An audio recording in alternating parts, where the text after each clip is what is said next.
An F-rank newbie adventurer, he trained hard and unlocked S-rank power to become the strongest hero.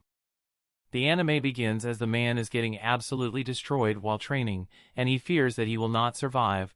A group of onlookers are glad to see that he has improved over the past couple of years, and they determine that the upcoming E-rank test won't be a problem for him.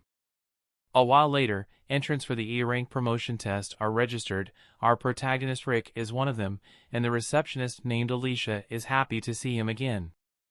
It's been 2 years since they last saw each other, and it was when Rick used to be a guild clerk. She was surprised to hear that Rick became an adventurer, and he can't blame her, because starting off as an adventurer at age 30 is pretty unthinkable. Normally people start off as F-rank apprentices when they are teenagers and become E-rank just 2 years after that. Alicia wonders where he has been, so Rick explains that he was up in the mountains training with some senior adventurers. Some unruly drunk guy tries to make advances towards Alicia, but Rick calms him down. Everyone's attention turns to them when the guy passes out, so Rick reminds everyone to drink responsibly. Alicia gives him his exam ticket and wishes Rick luck on the E-rank test. Rick is horrified though, when his ticket has a really unlucky number of 4,242. Outside, Rick told some girl named Reanette that he finished registering, and she reminds him where her eyes are. Back inside, everyone is shocked to see an imprint of Rick's hand on their drunk guy's armor because it's made of steel. What's even more shocking is that the drunk guy is an infamous former A-rank adventurer. His name is Domold, the Fiendish Knight, and he is a wanted criminal. Alicia's then shocked when she wonders if Rick has become strong enough to easily leave an imprint and steal armor. A while later, Rick's height is measured and the examiners are shocked to see that he's 32 years old. After that, participants have their magical energy tested by putting their hands on a crystal ball. A couple of guys get D- and one girl gets a C+. Rick's turn is next, but the light he generates from the crystal is pathetic, and he's given an F-. The others have never seen a score so low, and they hope they never end up like Rick. Rick leaves, but the examiner is shocked when the crystal ball breaks. The next exam has participants attack something to measure the force they can generate. The device can absorb insanely powerful attacks, so participants are told not to hold back. This device is a slime bag, and a look into the past shows someone teaching Rick about it. He was told that the human body is the foundation of a good fighter regardless of what weapons or magic they have. Rick was instructed to destroy the golden slime bag with his bare hands because once he could do that, he will have built a body that he could trust. However, this golden slime bag is known for being as strong as dragon's teeth. Rick was sure that he wouldn't be able to destroy it with his bare hands, but he was told that doing so is simple for an adventurer. His instructor revealed that he could destroy 201 and demonstrated a bit of his power. Rick had to work his way up by hitting the bag with 50,000 punches every single day. Back to the present, one guy impresses everyone when he attacks a bag using strengthening magic. Some little guy is up next and he declares that the time to show his strength has finally come. This kid is the second son of the Duke, and rumors say that even though he's just 11 years old, he has magic equivalent to a C rank. This child prodigy then shocks everyone when he prepares his attack. His setup is truly a grand display, but everyone is shocked from the attack turns out to be a tiny fireball. Everyone is still impressed by the damage it does and they call him a genius. Rick is in awe as well because the kid used level 3 nature composed blaze magic. Another look back at Rick's training shows some little girl using an insanely powerful fire attack on him. Both attacks were blaze attacks, but they looked really different, so Rick wonders if the kid compressed his for indoor use. Soon it is Rick's turn, but the examiner doesn't expect much from him. If magic isn't trained at a young age, then the chances for growth later in life is impossible. On top of that, Rick's results from the magic test were pitiful, so the examiner recommends that Rick just give up now. Rick actually agrees with everything he said, but he can't help but think back to his training. Rick was exhausted from punching the bag one day, but he refused to give up. Rick acknowledges that he started his journey really late, but he believes that his age wouldn't matter. Because of this, Rick strikes the bag and shocks everyone when he absolutely destroys it with a single punch. Rick doesn't even know his own strength though, as he wonders if the bag was just defective. Everyone watches in terror as they wonder who he is. The kid is furious at Rick for stealing the attention, but he plans to show off during the defensive ability test. Moments later though, we see that everyone is shocked again when Rick defends against level 4 nature composed magic, something the kid couldn't even do. The examiner is surprised to hear that Rick only used level 1 magic to block the attack, so he decides to go up one level for the next one. He will use level 5 attack magic, so the examiner suggests that Rick use something higher than level 1 defense magic. Rick then shocks everyone yet again when he reveals that he can only use level 1 magic on offense and defense.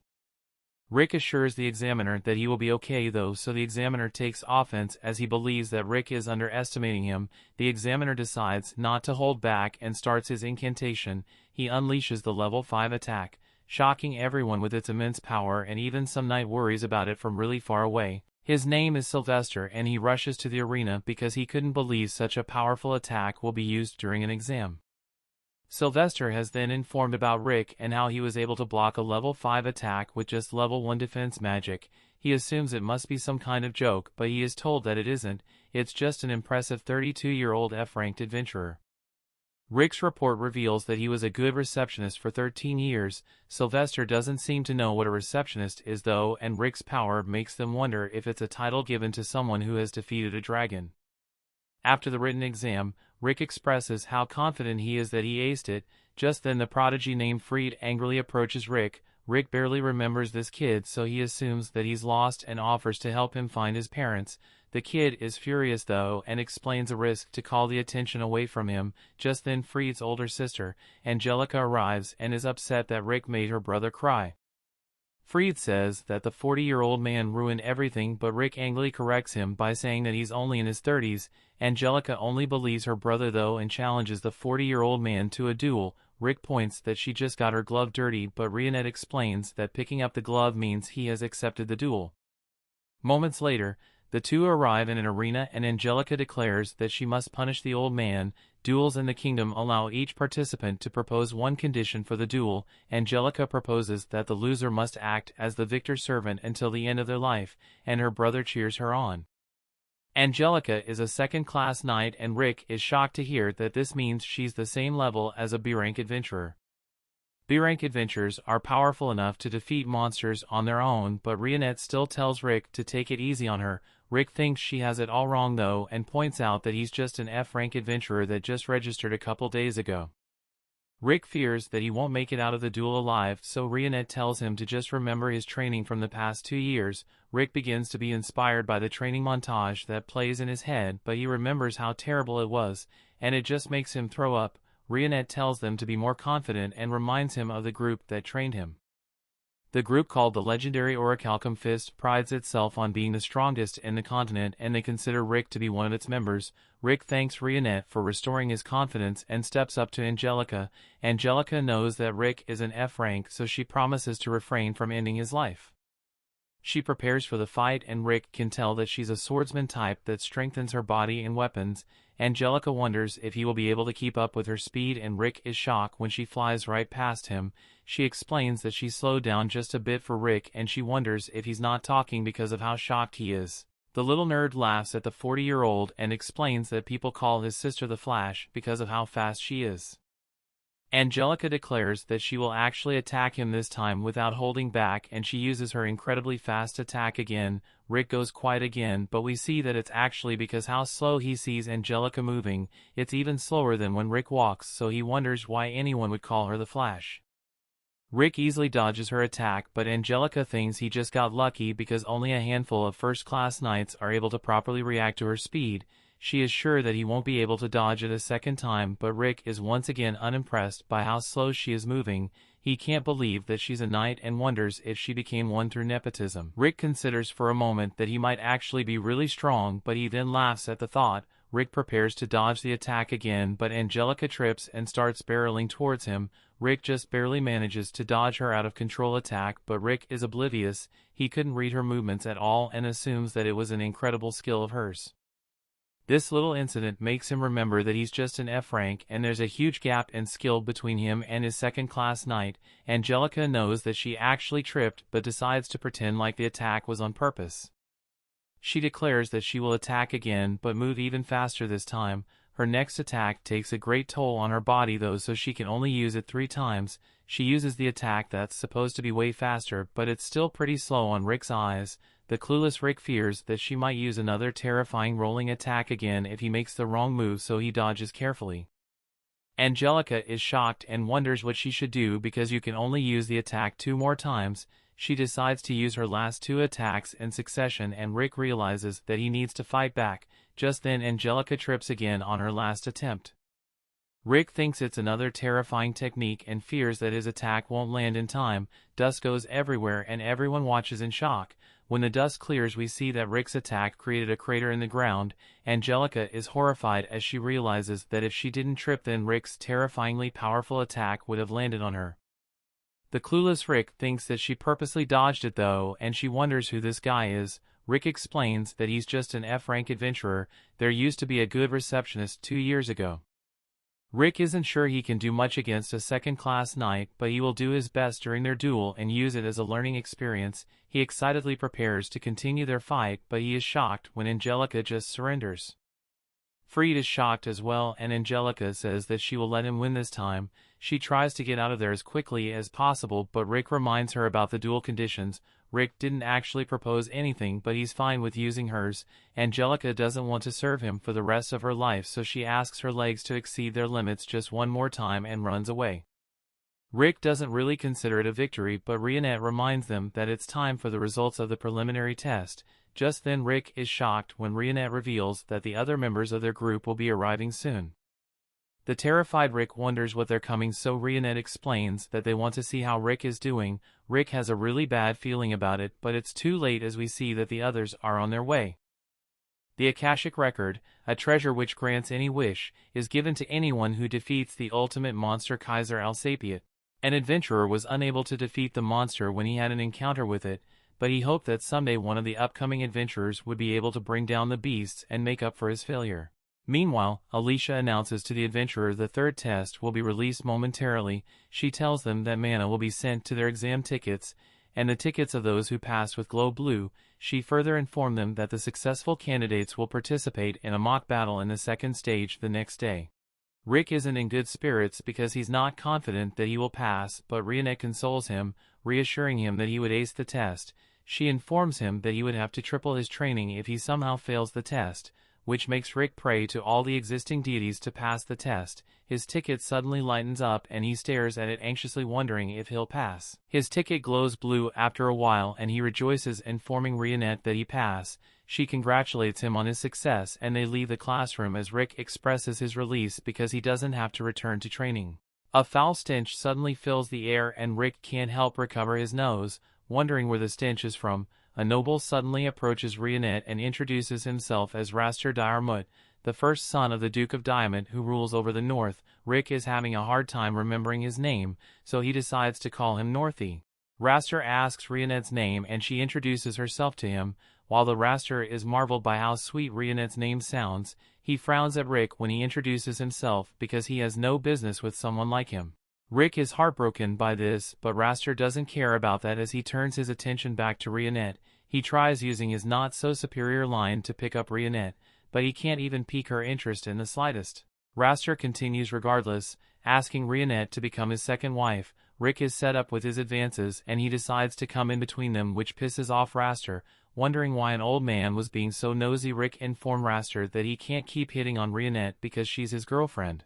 Raster is surprised to learn this, but notices Rick's participation ticket, which cracks him up. He can't believe Rick was still an F-rank hero in his old age. Rick assumes that Raster is also there for the exam and tries to pull an Uno reverse car on him.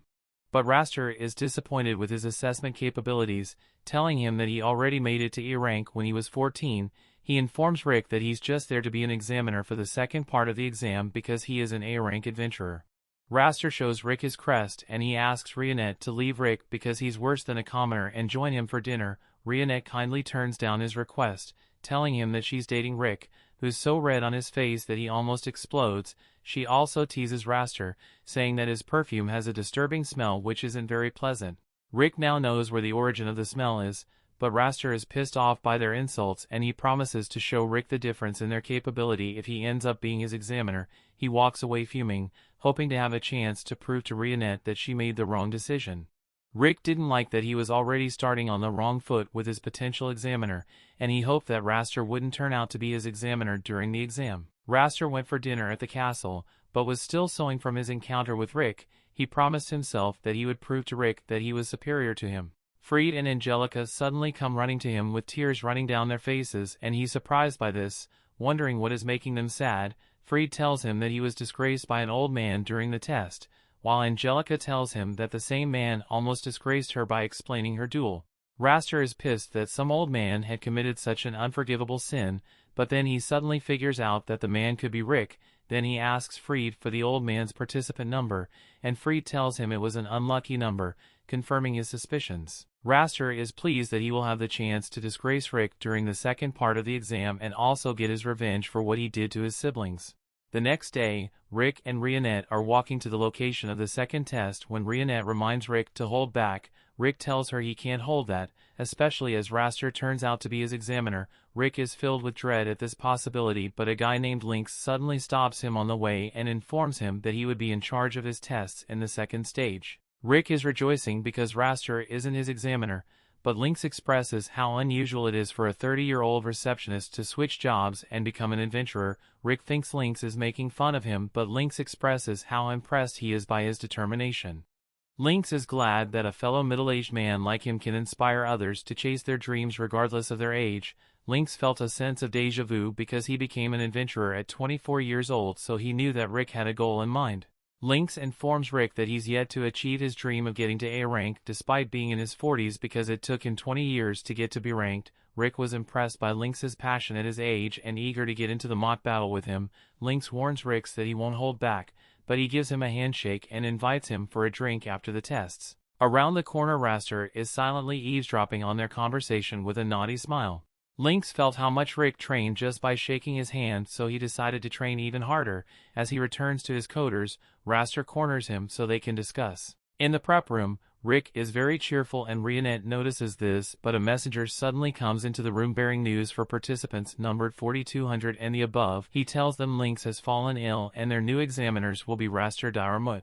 Rick doesn't recognize the name, so Reanette informs him that it's the Northie from the previous day. She tells him Raster may be related to Angelica and Fried since they all bear the same surnames, and Rick can't believe his ears. The other participants express concerns because they're scared of Raster.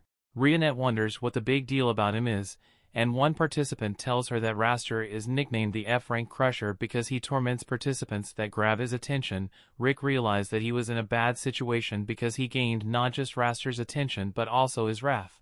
Raster enters a mock battle with one of the participants and he easily defeats him with his nature-imposed ice magic. He expresses his disappointment in how powerless commoners are, but an elite guard suddenly calls his attention to give him a message. Meanwhile, Rick was having a meltdown wondering what he would do to get out of his predicament, but Reanette tells him there's no point worrying. Rick tells her that he wants to go home, but he remembers that his training would triple if he does that, so he decides to make peace with the fact that he won't achieve his dreams. Reanette advises him to gain inspiration from others who tried to tell him he couldn't achieve his dreams instead of allowing their words to weigh him down. She assures him he will pass the test and defeat the perfume noble because she believes in him. She informs him that she always believed in him from the first day she decided to become an adventurer. Rick is so moved by her words that he regains his confidence. A hooded figure suddenly comes up to Rick and offers to help him through his midlife crisis through fortune-telling. The figure tells him that he doesn't have to be suspicious and he offers to give him a free trial first. Rick feels reassured by this and he takes a seat with the figure. Reanette notices a spell on the seat, but she can't act quickly enough as Rick disappears as soon as he sits.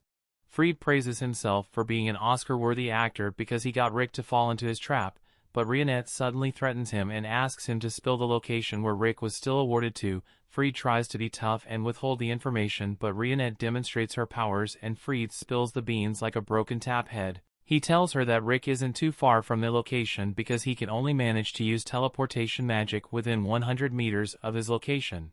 Rick wonders where he is, wondering if he's behind the arena when suddenly surrounded by mercenaries hired by the elite guards.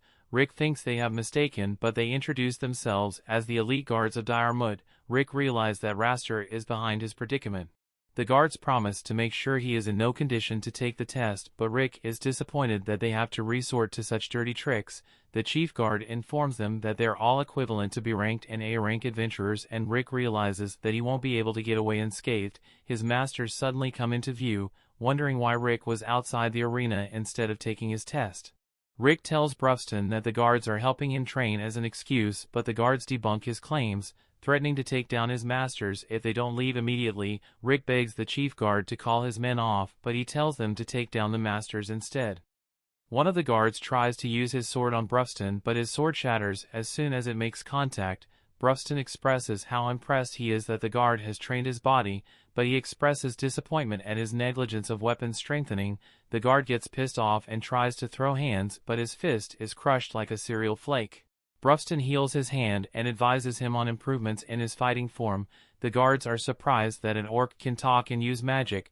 The chief guard suddenly recognizes them as the members of the strongest party. Mizzet figures out that Rick is being bullied and decides to handle things peacefully with his newest invention, a custom gun with magic crystals and lead bullets. The other guards decided to go for the other masters since Brufston seems so powerful, but Mizzet takes them down with his weapon. He asks Rick if he wants a shot with his weapon, but Rick turns in his request. The chief guard was now sure of his theory that they were members of the strongest party. Another guard threatens to take down Elisarette if anyone moves the muscle, but they advise him to let her go for his good. Elisarette wonders what the guard is doing and Rick tells her he wants to play with her. Elisarette is open to playing with the guards, but he hurts her instead and she gets triggered. She unleashes a high-grade nature magic that sends the guard flying, to the horror of others. The chief now recognizes Elisarette the vampire mage, who is the youngest and strongest magic user. Mizzet half-elf half-dwarf is the best weapons craftsman. Brufston the orc with great intelligence and superhuman strength. The chief guard tells the other guards that they're all S-ranked adventurers who are members of the Orichalcum Fist, the strongest party in the continent, consisting as only S-rank adventurers. The chief guard is so entranced by their presence that he decides to retire and live in peace. Rick decides to return to his test, while his master handles things. Meanwhile, Fried wonders how long Reanette would keep holding him hostage, and she tells him she would keep it up till Rick returns. Fried tells her that Rick won't return because he's walking into an ambush by his family's elite guard. He is surprised when Rick comes back on skates and he wonders how he made it out without a scratch. Rick apologizes to him as Reanette tosses him away like a worthless rag doll. Lynx suddenly walks into the room looking hurt and Rick helps him to a bed. Lynx informs Rick that Raster was the one who hurt him and made up the story that he fall ill. Lynx was disappointed that he couldn't stand a chance against Raster, but Rick wondered why Raster would go to such lengths just to be his examiner. Lynx recounts how Raster beat him up after he told him about his dream to build a school which kids who want to become adventurers can attend. Raster told him his dream was worthless because he could only manage to build up a third-grade school since he's a third-rate adventurer. Lynx is disappointed that he couldn't say something back to Raster and advises Rick to forfeit the exam so he doesn't experience a worse fate. Rick reassures Lynx, saying he will be fine as he steps out of the room towards the arena. Raster easily takes down another participant when one of his guards returns and apologizing for failing his mission. Raster is surprised that Rick still came out for the test because he thought he would be discouraged by everything he said against him. Raster decides to give Rick a taste of true suffering, but Rick is unfazed by his threats and silently promising to take him down for what he did to Lynx. The story continues. We see a guy named Adolf, and he's going to tell us about the 4 cores of power in this world. They are strength, dexterity, magic capacity, and magic control, and it just so happens that Adolf was born with a special ability to tell exactly how much power a person possesses by looking at them. To demonstrate, he looks at a random examining and sees that the guy is a total weakling, so expectedly he gets taken out by Raster immediately. On the other hand, Raster is a powerhouse with most of his stats going into mana capacity, so it hurts a little for Adolf to look at him since scanning strong people strains his eyes. As a result, when he took a look at Rick, straight up went blind. Meanwhile, on the stands, Rick's former coworker goes up to Reanette and introduces herself as Elisa Granger and says she's seen Rick with Reanette the day before, so when Reanette tells her that she's part of Rick's party, Elisa has overjoyed to hear that Rick has new friends, and since everyone was getting ready to watch Rick's test, Reanette invites Elisa to join them. She happily agrees and walks over to the seats, but she is shocked by Brufston being here since he's an orc. Mizzet invites Reanette to sit next to him, but she politely declines since Mizzet is guaranteed to harass her if she sits anywhere near him. Just then, Mizzet notices the girl standing behind Reanette and asks who she is, so Reanette introduces her as Rick's former coworker and Elisa greets them all. Mizzet, nervous is the huge personality Elisa has, so he eagerly offers her the seat next to him, but Reanette isn't going to let Elisa fall victim to Mizzet's perverted intentions. Just then, Rick steps out into the arena, so Brufston asks Reanette how she thinks Rick will do in the exam. She confidently says Rick will pass the exam without incident, but Elisa doesn't think he'll be that easy. She says Raster is an A-rank adventurer and he is known for using excessive force to beat down the E-rank adventurers, but if Raster is just A-rank then Brufston is sure Rick won't have any trouble. As the fight is about to begin, Angelica and a badly injured Freed cheer for Raster to teach Rick a lesson, and Raster intends to. He doesn't know how Rick managed to escape the guys who were meant to beat him up, but they are nowhere near as strong as him. Rick asks Raster why he became an adventurer, and Raster answers that he just did it for the status, since so long as he has a high rank, he used to beat up rookies for fun. He doesn't actually have to put himself in any danger, and he can show his adventurer card anytime someone questions his authority. If his reasons are truly so shallow, then Rick says he refuses to lose to him no matter what. Raster begins by firing a level 1 ice spell at Rick and he intentionally misses, but Rick didn't move an inch. He mocks Rick for being frozen in fear, but the real reason Rick is standing still is because Reanette had advised him to use the first minute of the battle to calm himself and observe Raster's movements. Raster is getting ready to attack Rick for real this time, so he casts a level 3 fire spell at Rick, and Rick is impressed by Raster casting such a spell so quickly, but he has to keep observing so he can't dodge it. The fire blast hits Rick head on, and while Elisa is really worried about him, Rick turns out to be perfectly fine. Brufston tells Elisa that Rick is strong enough that a blast like that has no chance of damaging him.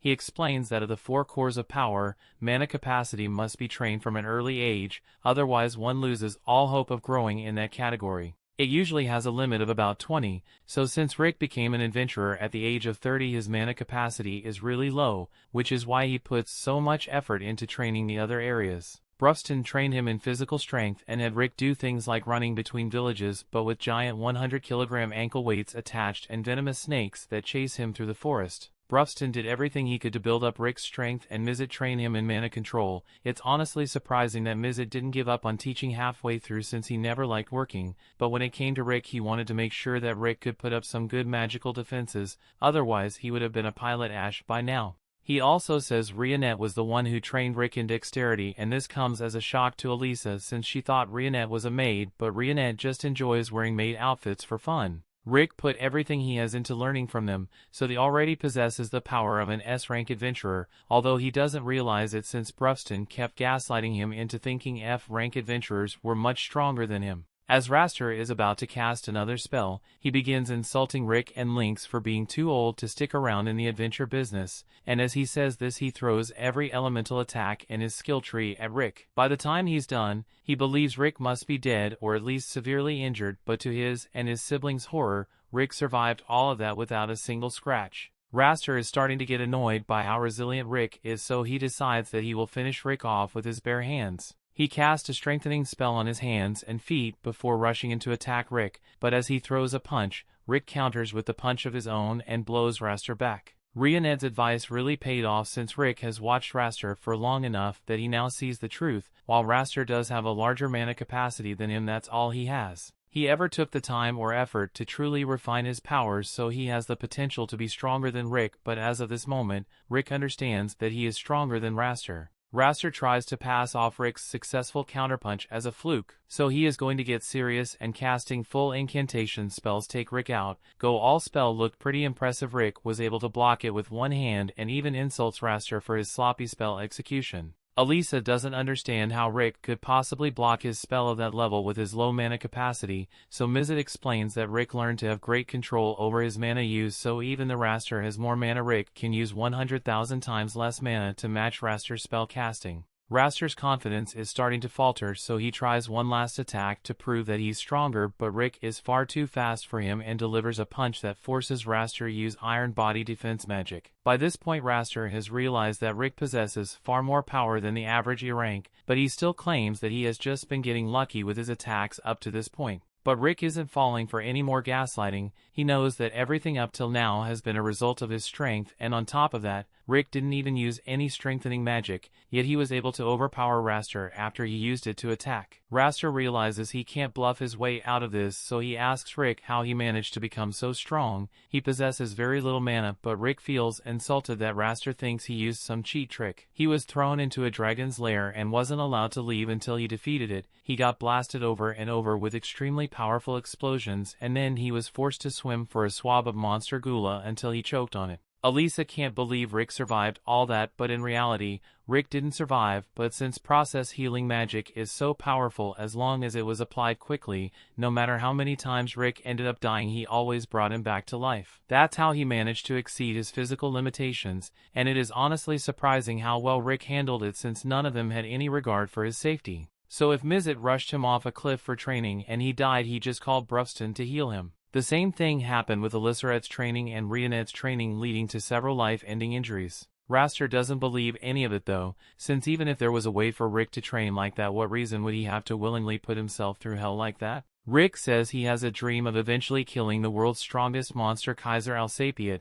Raster begins laughing at Rick because he thinks the monster is nothing more than an old story. But in truth, the monster is very real, and the main goal of the Orichalcum parties to one day eliminate it. Raster doesn't believe the monster exists and calls Rick dumb for believing in children's story, but Rick doesn't care if Raster doesn't believe him, since his mission has nothing to do with him.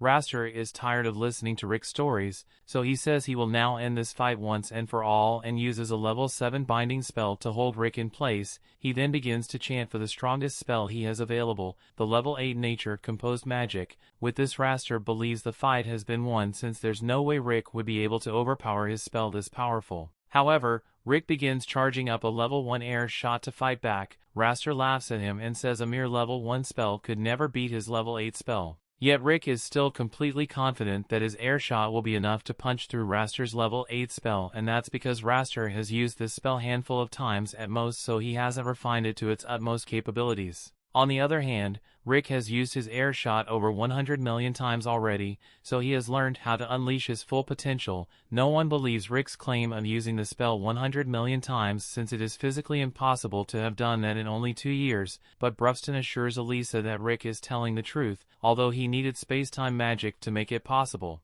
Raster still doesn't believe it though, so he's ready to smash Rick into the ground and finish this, but as he gets ready to punch, Rick effortlessly snaps the binds on his arms and legs and clashes with Raster. Raster is certain that he has won now that he has landed his attack, but then his mix started crumbling from Rick's power, before finally being shattered to pieces and sending Raster flying off into the stands, and he is still alive, but his pride definitely isn't. Hardly anyone can believe what they just saw, as an E-rank adventurer just defeated an A rank, although Rick's friends totally expected this outcome. After Rick returns to the locker room, the other go to meet him and congratulate him on winning fight, especially Elisa, who's really impressed by how strong he has gotten. Rick finally understands that he is really strong, and he doesn't know why he didn't realize it sooner, but he thanks his friends for training him so well. They tell him there's no need to thank them so formally, and instead they should all go out to celebrate at a bar. But before that, Rick hears the voices of Raster and his siblings entering the room, and Raster is clearly feeling the pain from Rick's punch, but he refuses to get treated for it. As Rick sees him, he starts telling Raster that there's a reason he lost the match today. Raster doesn't want to hear any mockery from Rick, but Rick is trying to give him some genuine advice, so he tells Raster that while he was training, he limited the number of techniques he would use in order to master them fully, so for Raster wishes to grow stronger, he should refine a single technique until he tells like he's going to die, but he doesn't have to follow the advice if he doesn't want to. Rick says he has high hopes for Raster's future as an adventurer, and it looks like Raster has finally learned some humility, since he sadly walks past Rick and tells him that when the time comes for Rick's next promotion exam, Raster will make sure he is strong enough so that he doesn't lose his second time. Raster then leaves and his siblings follow after him, but before leaving, Angelica lowers her head to apologize for all the trouble she caused Rick, and then she helps Raster walk out. After that, the E-rank exams have officially concluded, so an announcement is made for the candidates who passed. As the numbers are called, Rick eagerly awaits his own, and meanwhile the others have already started a preemptive celebratory feast for him, since they are sure there's no way he will fail. Rick ends up passing his exam, but he seems a lot more calm about it than Rianette expected, and it's because he has a lot of stuff to think about. The story continues. We see Rick recalls a time in his childhood when he read a book about a hero fighting ultimate monster Kaiser Alsapiot in order to obtain the Akashic Records, but ultimately that hero fails to defeat it, so he left the Akashic Records to be found by future generations of adventurers. This was the moment Rick first decided that he wanted to become an adventurer just like the one in history book, but his mother wasn't too keen on him becoming an adventurer since the job is pretty dangerous, so she nicely tells Rick that she would be more at ease if he chose a different career. However, Rick's father was much less nice about it and told Rick that he should get a real job before throwing his life away as an adventurer. One day after a checkup, Rick was congratulated by his physician who tells him that he possessed an innate skill. Rick is in disbelief because innate skill is an insanely rare attribute which makes him pretty similar to Yamato, the hero, but the doctor reminded him that innate skill aren't things that can be awoken through hard work, so it's going to take some time before he is able to use his ability. However, Rick was still every bit as happy as could be since this brought him one step closer to being able to declare himself as a successful adventurer to his parents. The next day, Rick wakes up and tells his friends that he's got an innate and when he's finally able to use it, it's going to be amazing. However, they soon turn to weeks to months, and eventually Rick had to come to terms with the fact that his innate skill would never manifest. His friends were sympathetic with him and encouraged Rick to try becoming an adventurer anyway since most adventurers don't have innate abilities anyway, plus adventurers make a ton of money so it's not a bad job. However, the reason Rick wanted to become an adventurer, it wasn't for the money but to become like the hero Yamato, so since he can't become the kind of adventurer he was hoping to be, he decides to go get a real job after all. Rick tells his parents about his decision and they are overjoyed to hear that Rick has finally given up on his dreams and is ready to get his soul-crushing job like a normal person. The next few years went by with Rick learning the ropes of the receptionist and watching countless adventurers all living out his dream, so as time went on, Rick became more and more jaded to reality until finally, he grew to accept his mediocre life and enjoy the time he spent with his friends and family. One day, while looking for his old books, he finds that storybook of Yamato's legendary adventures, but by now it's nothing more than an old fairy tale he used to believe in. Rick had on to work the next day and Elisa had just been hired at the time, so she was struggling to keep up with all the paperwork. Rick came over and helped her out a bit and reminded her that there was no need to rush the learning process since she will get the hang of it sooner or later. There's also one more thing he wants to tell her since from what he has seen around town monsters are becoming more active, so a quest for likely pop up soon to subjugate them. Elisa is thankful for the heads up since she can now get the forms ready ahead of time. As Elisa leaves to go get the paperwork done and adventurer Rick is friends who walks in, he's got something to show Rick. He just got back from his promotion exam and he's proud to say that he's officially a rank B adventurer from this day onwards. Rick is happy for his friend, but he would be lying if he said he wasn't jealous seeing someone get to live out his dream of becoming an adventurer. To deal with the jealousy, Rick does what any responsible adult would do and drinks late into the night to make the pain go away, but even with his drunken state, the difference between himself and Zaid are crystal clear. Zaid has been promoted all the way up to B rank and is living Rick's life, while Rick has sat in the same chair for 14 years at this point, and he has nothing to show for it other than a stable income and a few yearly pay raises. It's not like he thinks he wasted his life, but he can't help but wonder how far he could have come if he chose to become an adventurer after all back then. Just then Rick hears a commotion in the middle of town and he goes to check it out and see if he can help. However, when he sees terrifies him since for whatever reason, there's a mid-rank hand troll in the city. Under normal circumstances as soon as Rick saw that thing he would have run away, but he notices a woman walks right into the path of the troll and he can't just stand by while someone gets hurt, so runs out in front of the woman to try and protect her from the troll, even if he can't really do much to hold it back. As the monster closes in on them, Rick braces himself for a gruesome death, but before that could happen, Reanette walks out in front of Rick and slashes the monster pieces. She then tells Rick that she appreciates him trying to protect her, but there's no need to be concerned for her safety since she is a skilled adventurer. After that, Rick and Reanette walk together and introduce themselves to one another, after which, Rick says he was really impressed with how strong Reanette was back there, so he asked her if she happens to be a rank B adventurer. Reanette says she's not B rank, so Rick assumes she must be A rank and he's amazed since it's a rare occasion to meet an A rank adventurer out in town. But Reanette correction once more and says she's not an A rank either. She then pulls out her S rank badge to prove her rank to Rick, and the shock Rick feels is immeasurable. S rank adventurers are so powerful and rare that this is his first time meeting one. In fact, there are rumors that HQ intentionally takes them out of the local guild registers and oversees their missions directly. He can't believe he gets to meet such a legendary adventure, but since she's here, he says he has a weird question to ask, so he pleases with Reanette not to laugh at him. Reanette assures him that she hasn't laughed even once in the 9 years after her 8th birthday, but Rick isn't sure if she should be proud of that. Moving on, Rick tells Reanette about the dream he had when he was younger to become an adventurer and eventually defeat Kaiser Alsapiet, so he wants to know if she thinks he could still achieve his dream. He tried becoming an adventurer today, even though he's already 30.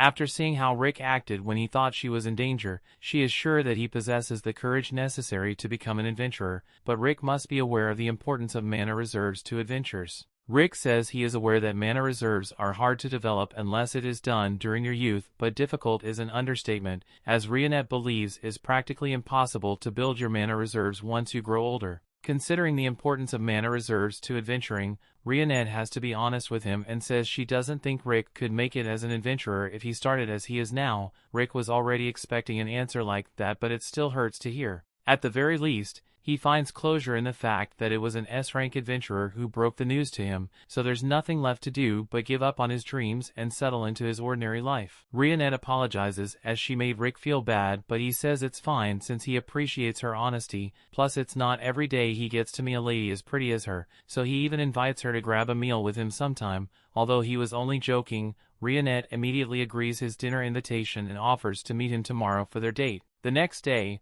Rick is in a really good mood, so he wants to work even harder than usual today. Even when Zaid comes in and brags about his new B rank status, Rick doesn't show even a hint of jealousy and wishes him luck on his next quest. By the end of the day, Rick is happily skipping down the road to meet up with Reanette, and he is slightly hoping that they could start dating if things end up going well on their date, but then he hears people screaming that monsters are attacking, so unfortunately, his date plans are ruined. Since Reanette was supposed to meet him nearby, Rick assumes she must already be fighting the monsters, so if he rushes to check on her.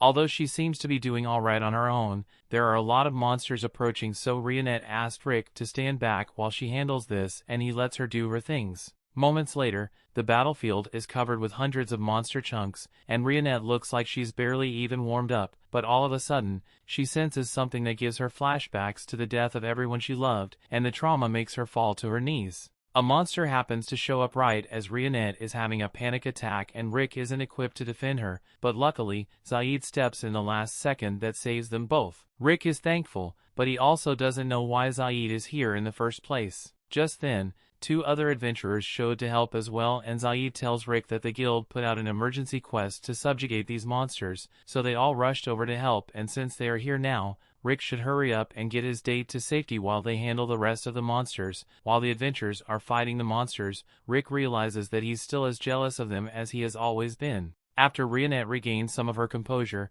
she warns Rick that it's dangerous for him to be here. Rick tries to reassure her that the B-rank adventurers will be able to handle the rest of the monsters, but Reanette says they won't be strong enough to handle what's coming. She tells Rick that there's a dragon nearby and she won't be able to fight it due to years of unaddressed trauma that causes her to lose control of the magic within her body whenever she senses a dragon. Rick doesn't believe a dragon would appear all the way out here, but in the next moment, something flies overhead and as Rick looks up, he spots the dragon Reanette was talking about. It makes more sense for a dragon to show up in a human town. According to the guild's recommendations, if an adventurer lower than A rank ends up encountering a dragon, the only thing they can do is stand still and pray that the dragon leaves on its own, and no matter what, no one should attack the dragon first. But the magician gets scared and does exactly what the rules said not to do, leading to the entire B-ranked group getting decimated. There's no way any of them can fight the dragon, so Zaid tells everyone to make a run for it, but as they try to escape they find themselves trapped in a barrier the dragon put up. It looks like the dragon doesn't intend to let any of them here alive and they stand no chance against it,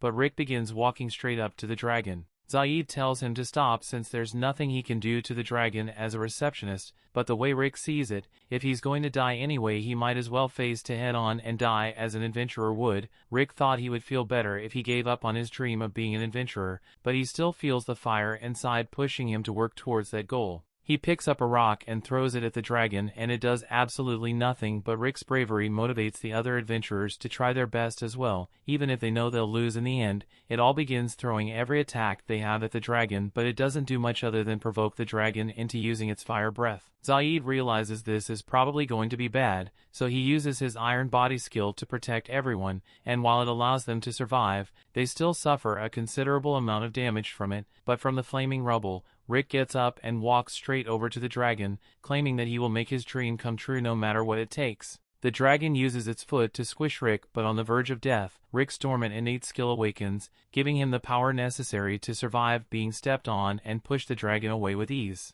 The amount of magic flowing from his body is so potent that it is actually visible, and Rick realizes that this must be his innate skill, so why he wishes it awakened earlier. It's better late than never. Now that he has the power necessary to fight back, Rick is a lot more confident about facing the dragon. So as the fires another blast at him, he stretches his hand out and blocks the fire with his magical energy, and when he finally gets the chance to counterattack, Rick unleashes a punch that carlos a hole straight through the dragon's body, killing it in an instant. Once it's all over, Rick goes back to normal and collapses to the ground, and by the time he wakes up, he's in a hospital bed in great physical pain. Reanette is there as well and informs Rick that he overloaded every single magic circuit in his body during the fight with the dragon, so by all accounts, he should already be dead. He's been unconscious for about a week, and the entire time Reanette has been waiting by his bedside because she wants to personally invite Rick to join the party. She's a part of the Orichalcum Fist. The party's goal is to defeat Kaiser Alsapiat just like Rick, and after seeing Rick fight on courage alone,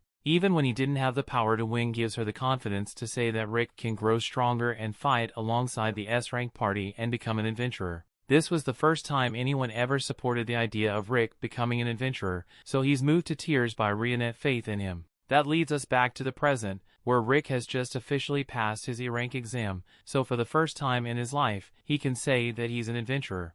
The story continues. We see Lynx walks through the forest, wondering how much further he has to go up the mountain before arriving at Rick's place. He recalls how he congratulated Rick after his successful completion of the promotion exams. He reminded Rick of the drink he promised him before the exam, and offered to come over to Rick's place for it so he could meet his party. Rick's face gave his emotions away, and Lynx couldn't understand why he made such a face. He kept moving through the forest, up the mountain, as he remembered that Rick warned him to wear his best gear if he was intent on coming to see him. He wonders why Rick gave him such a stern warning as he keeps following the directions. He arrives at a castle on the mountain and wonders if he was given the wrong directions to a demon lord's castle. Lynx walks up to the castle gates, where he stands in awe of its grandeur. Though scared for his life, he summons the courage to ring the castle bells. He calls out to Rick, and the huge gates suddenly give way to Rick's familiar face. Rick welcomes him to the castle, and Lynx gladly walks into the courtyard, admiring the scenery before him. Rick apologizes for bringing him to a distant location just to have a drink. Lynx points out his observation of the area being free of monsters, and Rick tells him monsters don't approach the castle. Lynx asks him why he warned him to wear his best armor, and Rick sternly tells him the armor is to ensure his body stays intact, which scares Lynx. Reanette welcomes Lynx as he enters the main castle with Rick. Lynx thanks her for the courtesy and expresses his appreciation for her contribution to saving his life. Elisarette calls out to Rick from the stair top, and Lynx is surprised by how lively she looks. He hopes his daughter grows up to become as lively as the little girl in the castle. She suddenly unleashes a level 6 nature level magic by saying trivial words which surprises Lynx. Lynx can barely react to the spell in time to move out of harm's way, but Rick comes to his rescue, deflecting the magic spell away. Lynx is surprised that he's still alive, as Rick scolds Elisarette for using magic within the castle, which he warned her against. Elisarette blames Rick for it because he didn't play with her earlier when she requested. Reanette asks to deduct the fees for repairs from her meal, but Elisarette suddenly becomes remorseful and apologizes to Reanette, so she doesn't reduce her meal. Rick informs Lynx that he wants to accompany Elisarette so she doesn't keep using magic within the castle walls. Reanette leads Lynx to guest room and tells him to make himself comfortable as she leaves the room. Lynx stares out the window thinking he can't tour the full council because it's too big. He suddenly notices Mizet sitting outside, toying with his creations. He walks out to meet him and Mizet recognizes him as Rick's visitor. They exchange introductions and Lynx asks Mizet about his steel productions. Mizet shows off his custom weapon, explaining that crafting weapons is his hobby. Lynx decides to try out the model and Mizet hands it to him and giving him instructions on how to use it. Lynx couches to maintain his balance and he pulls the trigger targeting a training dummy. The launcher fires before sending Lynx to the ground as the target is destroyed. Mizet makes a note to reduce the recoil when he remodels it. Meanwhile, Lynx realizes that Mizet weapons can change the tide of war if mass-produced for the capital's army. He returns to the castle, wondering why such weird occupants inhabit it. He spots Brufston reading in the castle library and he's surprised to see an orc in the castle. Without raising his head, Brufston permits him to enter the room and Lynx apologizes for his intrusion. He enters the library and surprised by how many books are in it. Brufston tells him the room is his bedroom, not a library, explaining that he surrounds himself with books because they relax him. Lynx realizes Brufston is an intellectual and wonders if he's also part of Rick's party. He asks Brufston if he has read all the books in the room and Brufston tells him he has read most. He explains that he is having difficulty catching up on recent books because he has been focused on training Rick. Lynx is surprised the orc is heading Rick's training and he asks Brufston to instruct him just as he did Rick. Brufston obliges his request after noticing Lynx's eyes are glowing with passion, just like Rick's. Meanwhile, Rick is searching for Lynx and Mizet informs him that he went with Brufston for training in the woods. Rick, shocked and wonders why he would subject himself to such a cruel fate. Lynx is undergoing such a strenuous training session that he says his last prayers, hoping his wife and kids remain well in his absence. He is saved by Reanette, who is taking a huge hog back to the castle as their dinners. Lynx thanks her for saving his life and Reanette recognizes that he has been training with Brufston because he had some weight attached to his legs. He recounts how Brufston pushed him off the cliff after telling him to run down the slope with the weights attached. Lynx knows he wouldn't have survived if Reanette wasn't there and Reanette confirms his statement, informing him that Brufston was the cause of Rick's trauma. Brufston suddenly appears, cutting their conversation short and drags off Lynx to continue his training. After the training session, Lynx is glad to be alive but Rick is pissed at him for throwing caution to the wind. Lynx explains that he only took Brufston's offer because he promised to go easy on him but Rick tells him never to believe such lies.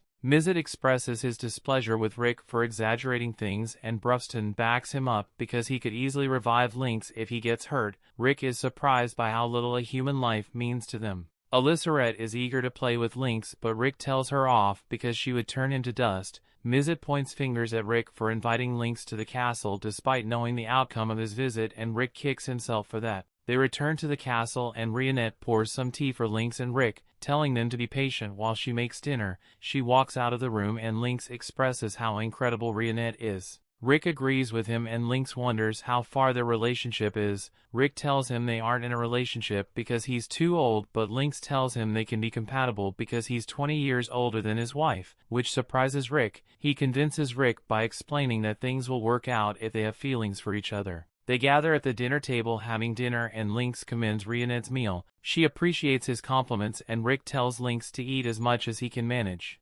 The others request seconds and extra drinks, so Reanette leaves the dinner table to bring more. Lynx tells Rick it is a good time to show his affection by giving Reanette a hand and immediately jumps out of his seat, running after her. Lynx asks the others about Rick's inherent skill and Brufston explains that Rick cannot control his skill because it is a special skill that can only be activated under special conditions. Mizet points out that Rick would be overpowered if he could control his skill. Brufston informs Lynx that Rick is on an S-rank level without weapons or skills, but points out that he would surpass them if he could control his reckless soul skill, and Lynx is surprised that Rick could become so powerful. Brufston questions Lynx about the 6 grand orb magic crystals because he works at the capital. Lynx recognizes the name as the orbs mentioned in the Legend of Yamato. Brufston explains that the orbs are key to opening the door connected to the spiral region, where Kaiser Alsapiet inhabits and they needed to defeat him. Mizet informs Lynx that the orbs should be emitting strong mana because they are in the season of their activation,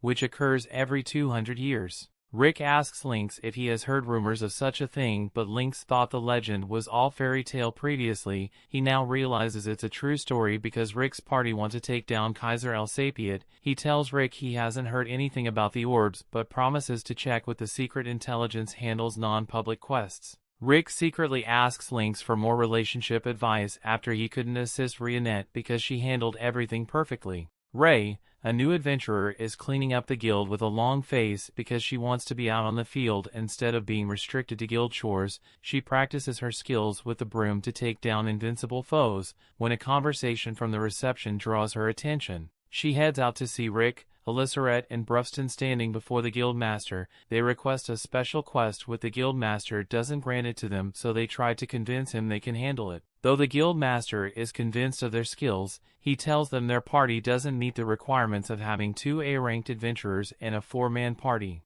Rick suggests they hire a temporary member, and the guildmaster immediately offers up Ray because she always wanted to go on a dangerous mission. Though Ray always wanted to go on a dangerous mission, she wasn't enthusiastic about teaming up with the talking orc. The guildmaster calls her to order, telling her to be respectful to the party because they are high-level adventurers. All race is a party consisting of a talking orc, an old man, and a pampered child, but team up with them regardless. They head out for the quest, and Elissarette informs the party that she is detecting something ahead. Ray asks Rick what they are searching for, and he tells her they are searching for some orbs around that area. She wonders if the orbs are worth anything, and Rick tells her they are too dangerous to be left alone because they attract monsters. She tries to convince Rick that she can solo any monster, despite being only an F-rank adventurer, as she aims to become an A-rank adventurer. Her dream inspires Rick, who decides to work hard to increase his rank. Ray asks about his current rank, and he tells her he was recently promoted to E rank. She writes them off as a late bloomer that she would outrank soon. Elissarette points out to a light source ahead, and they head towards the source. Meanwhile, Reanette is worried about Rick and Elissarette. Mizet assured her they will be fine because Brufston accompanied them. He decides to test out a gadget which produces wine without mana on Reanette's clothes, but she destroys the machine after catching him red-handed. They arrive at the location of the light source, where they see a wyvern having a meal. Ray is so freaked out that she hides behind the group because she knows the monster is dangerous. Brufston approaches the monster and she wonders if he has a plan to defeat it, but Brufston casually punches it out of the way, telling her he plans to beat up the monster. Ray pleads with him to find a new plan because he could attract more other wyverns from the nest if he hurts the current one. He tells her he didn't take down the first wyvern because he wants more to attack. Ray complains about the party because they love dangerous situations unnecessarily. Brufston is at his wit's end because she's so loud, so he tells Rick to take care of her. Rick leads her away as she keeps complaining that Rick put her in great danger. Rick teases her about her strengths, but she tells him she was talking about her future. A defeated wyvern suddenly lands beside them to the surprise of Ray because she can't believe the others sent the monsters flying from their location. Rick quickly moves her out of the way as a red wyvern lands ahead of them. Ray is scared because the monster is so strong it would give an A-rank adventurers a run for their money. Ray advises Rick to run, but Rick tells her to run while he tries something out on the dragon. She suddenly garners courage and tells Rick she will also stand and fight. Rick tries to dissuade her, but she tells him she won't leave him behind because they are party members, albeit temporarily. She offers to support Rick, but he takes down the dragon with a single blow. Rick is now confident of his strength, but Ray is so surprised she doesn't understand why Rick advised her to run to safety. Ray returned to the guild the next day, and the guild master commends her for doing a good job the previous day. He notices that she is blanked out and he wonders why. She apologizes to him because she experienced a lot the previous day, which draws his sympathy. He knows the members of the Orichalcum Fist always leave an impression. She recalls when she parted ways with Rick and his companions. They were taking home a wide-range corpse, and she wondered what they would do with it. They told her it was for dinner, and she was surprised because we didn't know why burn were edible. The guild master explains that the party members are special because they are all S-rank adventurers. Ray is eager to become an S-rank adventurer, so she hands the broom to the guild master and bolts out the door. Meanwhile, Brufston presents the red flower, one of the 6 grand orbs, to the other party members. He informs them they can locate the other orbs if they resonate the red flower with mana. Mizet tests out his theory using his world mapping magic, which reveals the orb is in Heractopia, a country famous for its love for combat sports and home to the Colosseum. 400 years ago, when a land mostly comprised of desert, a king named Alexander Heractopia built the Colosseum where strong fighters could gather and face each other in battle. The king himself also participated in battles, and over the years he became the undefeated champion with 10,000 victories and no losses. The popularity of the Colosseum gave rise to the kingdom of Heractopia, and now the King Alexander Heractopia is immortalized as the kingdom's founder. Bruston wishes he could have gotten to spar with Alexander at least once before he died, but if that happened, the whole kingdom would likely be blown away in the process, and Heractopia being a fighter is a popular profession. But while Bruston would love to learn more about this place, he thinks it would be a good idea to start looking for the item they came here for. The others agree, so they all start looking around together, but whenever they try to ask someone for information, the person gets scared because of Bruston and runs away. They aren't going to make any progress like this, so Rick suggests that they could go to Town Hall instead to see if they can find some useful info there. However, just as they are about to leave and notice a girl being harassed by a guy she wants nothing to do with, so Rick is about to step in, but Bruston cuts him off and walks up to the guy instead. The guy is at least brave enough to stand his ground, but he seriously messes up when he challenges Bruston to a fight. Bruston is always down for a good round of violence, so he walks into a dark alley, and as soon as they are out of sight, the distinct sound of a skull cracking is heard and Bruston walks back out with the guy's limp body. The guy managed to survive somehow, and having such a near-death experience seems to have knocked the scumbag right out of him, so he's now an upstanding citizen. Introduces himself as Gold. The girl also introduces herself as Militia. Bruston says he has something he would like to ask both of them. He takes out the red jewel and asks if they have any idea if there's something like this in town. Gold says he has seen something similar before, but he doesn't remember where. Militia also recognizes the jewel, but she's having a hard time recalling where she's seen it before. Just then, a loud parade for the Shears fighting tournament passes by, and both Militia and Gold are excited about it.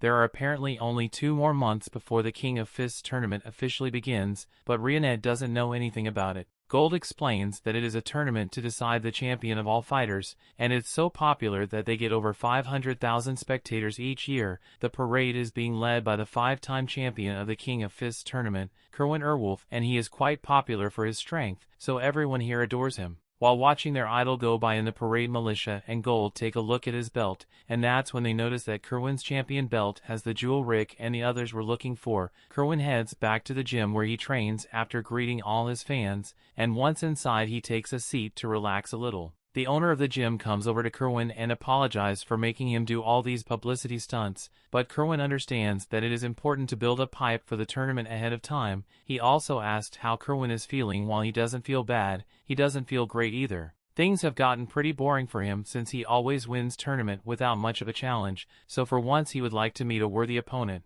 Just then, Rick and Reanette walk in and Kerwin can immediately tell that these guys are different from all the other fighters he has seen before. The gym owner tells him it's bad manners for them to come in here uninvited even if they're fans, so Rick apologizes for barging in here unannounced, but he clarifies that they aren't here because they are fans of Kerwin. They are actually adventurers who came here in search of a particular gem. Rick is about to explain the whole story behind the gem, but then Bruston comes in and cuts things short. He isn't the kind of guy to waste time with a lot of words, so he tells Kerwin straight up that he wants that belt. The manager now thinks Bruston and the others are thieves who came to steal the belt, but Bruston clarifies that they didn't come to steal a belt. They are specifically after the jewel in the belt because it belonged to a former member of their party a long time ago and they need it for something important, but of course, he will have a perfect replacement gem made so they can put that in the belt instead. The owner thinks Bruston is lying, so he starts calling for someone from the gym to come over and kick these crazy people out. However, Kerwin tells them there's no need for that. He has a very unique nose, so he can smell when someone is lying, and Bruston doesn't kill off the scent of a liar.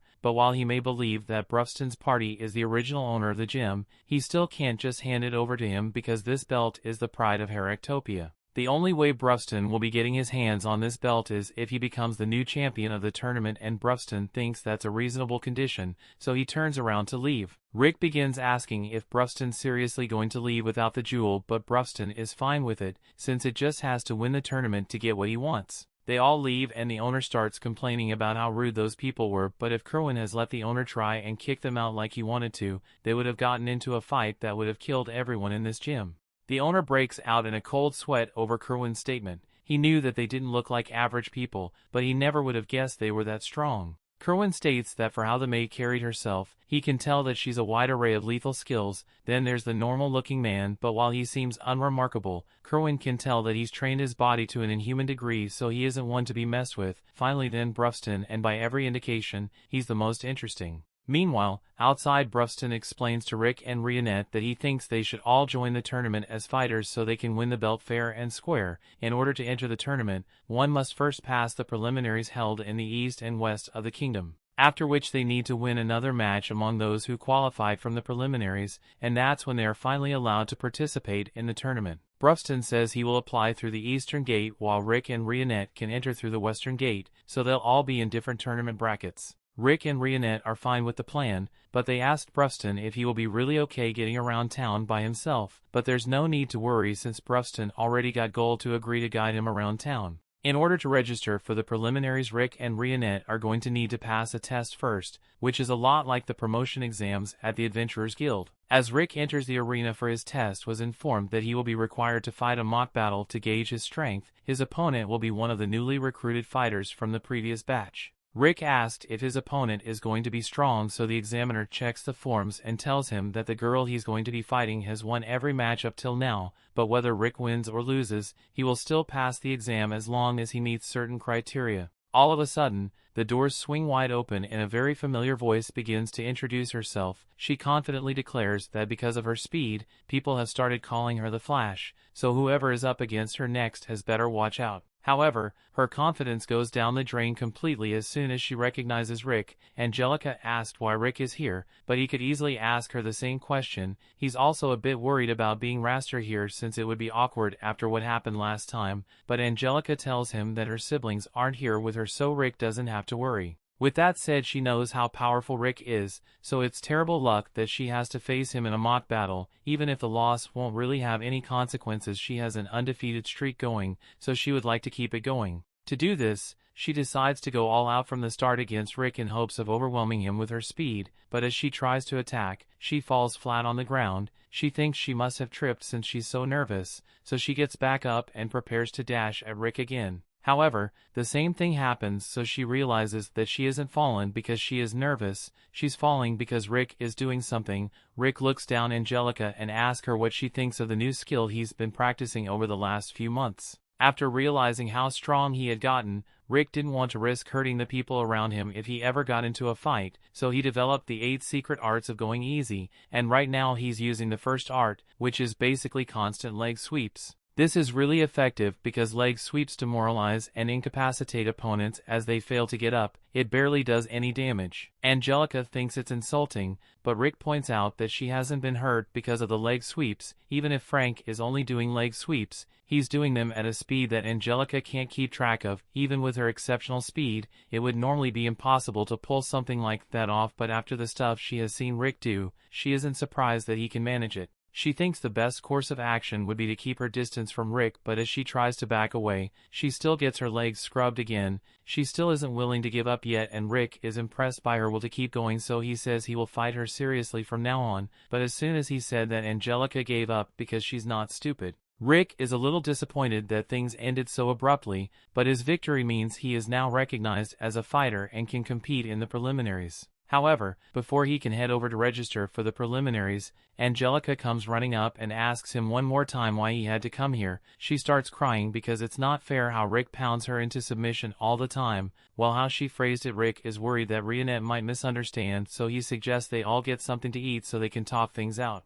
They later go to a restaurant, and just so happens that Melicia's parents own the place, so she's happy to hook Rick and Reanette up with some freebies. Rick tells her he appreciates it, but before she leaves she asks if Bruston will be coming here as well because she kinda has a thing for him. Unfortunately, Rick tells her that Bruston is registering on the eastern side of town, so they won't be seeing him for a while. Militia is a bit disappointed, so she leaves, and once the three are alone, Angelica asks Rick why he decided to come here. Rick says he is thinking about winning the tournament, and Angelica can't believe he's talking about winning the tournament so casually. Rick then asked her why she came here since he didn't think that knight like her would be willing to give up on her sword and fight with her fist. Angelica says she has her reasons for wanting to be here, and Rick asks if she plans on entering the tournament, to which she answers yes, since she will be participating. Rick feels motivated to give it his all in the tournament as well, but this surprises her, since she thought Rick was planning to compete in next year's tournament. She tells him that in order to qualify for the preliminaries, he need to have won at least 40 matches against other random fighters,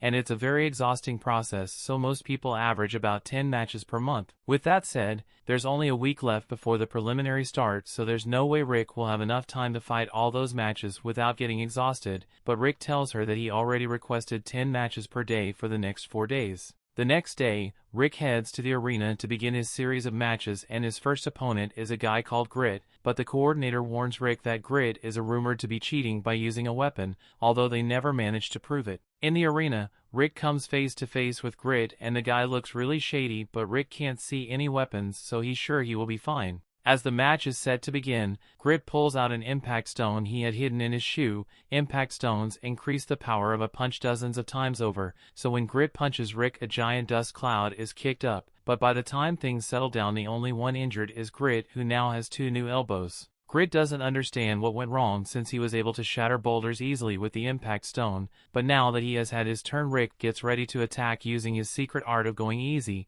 so he throws a punch and missed his intentionally so that the air force from the punch would knock him out instead, and this way, Grit won't suffer any fatal injuries. Everyone is left in shock at what they just witnessed, but with that, Rick's first match come to an end, and it looks like the Terminal of Fists is going to be a real sight to behold this year. The story continues. We see Rick and Reanette later go to watch one of Angelica's matches, and Angelica lives up to her title The Flash by swiftly defeating her opponent after kicking him straight into a wall. After the match, Rick and Reanette congratulate her for successfully winning her 40th match, meaning she has officially met the requirements for qualified the preliminaries. Seeing her complete her matches motivates Rick even more to do well in all his matches, but Angelica still can't wrap her head around the fact that Rick wants to complete 40 matches in the span of 4 days. Rick still doesn't see what's so difficult about it, so Angelica points out that you are only allowed to register for 1 match per day in given venue, and while there are more than 10 venues in Heractopia, some of them are really remote, even as far as 100 kilometers from any other venues, so traveling between venues and time for his matches should be practically impossible. However, Rick cuts off Angelica's explanation because he says he has a match over at the Green Hill venue soon. Angelica yells that there's no way he's going to make it there in time because that venue is over 30 kilometers away, even if the fastest carriage won't be able to make it there in time, but Rick never said anything about taking the carriage. He's in a hurry here, so it's faster for him to just run. Angelica thinks that's a crazy idea, but as Rick takes a step and disappears into a dust cloud from his speed, she realizes that she doesn't deserve to be called the Flash anymore. Rick is this fast. While she's still coping with the loss of her identity, Reanette asked Angelica if she would like to go watch Rick's match. In short, she definitely wants to, but in his speed there's no way Angelica could keep up with Rick. If that's the case, then Reanette offers to take her there instead, but Angelica is hesitant to agree since she has a bad feeling about this. However, before she can give a response, Reanette has already picked her up and begins jumping from roof to roof at high speed. Angelica pleads with Reanette to go back to the ground, but Reanette doesn't want to take the roads since they're annoyingly complicated. Angelica eventually made it to the arena to watch Rick's fight, but she was so busy barfing that she missed the whole thing.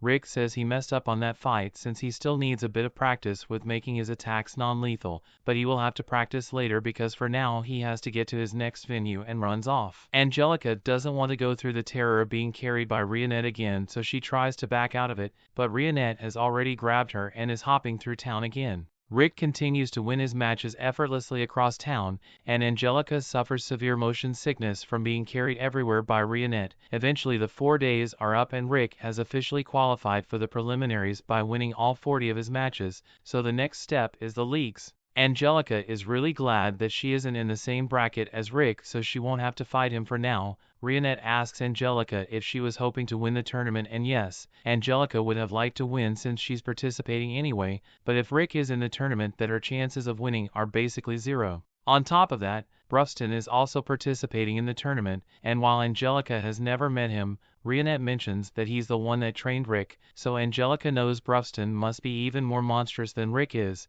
but even whining is impossible for her. Maybe she could still get that guy leave her alone by participating. Reanette asks what guy she's referring to, but Angelica doesn't want to explain, so she changes the subject and asks Reanette where Rick went. Reanette tells her that Rick went on a light 600-kilometer jog, but Angelica is no longer surprised by the absurd things Rick does. She asked Reanette how she could stand accompanying Rick all the time, but it has never once bothered Reanette. In fact, she kind of enjoys it. Angelica points out that at some point people are going to start rumors that she and Rick are lovers, but again Reanette wouldn't mind that one bit. This really does have feelings for Rick. Angelica is shocked by how bluntly Reanette just said that, but a moment later a guy comes up to them and says he has a request for the two beautiful ladies. Angelica thinks the guy is hitting on them, but in reality he's pleading with him because he's short-staffed and needs some part-time workers. Later that day Rick is back from his jog and he's approached by a man named Snape, who is the chairman of the West League. Rick asked how Snape knows him,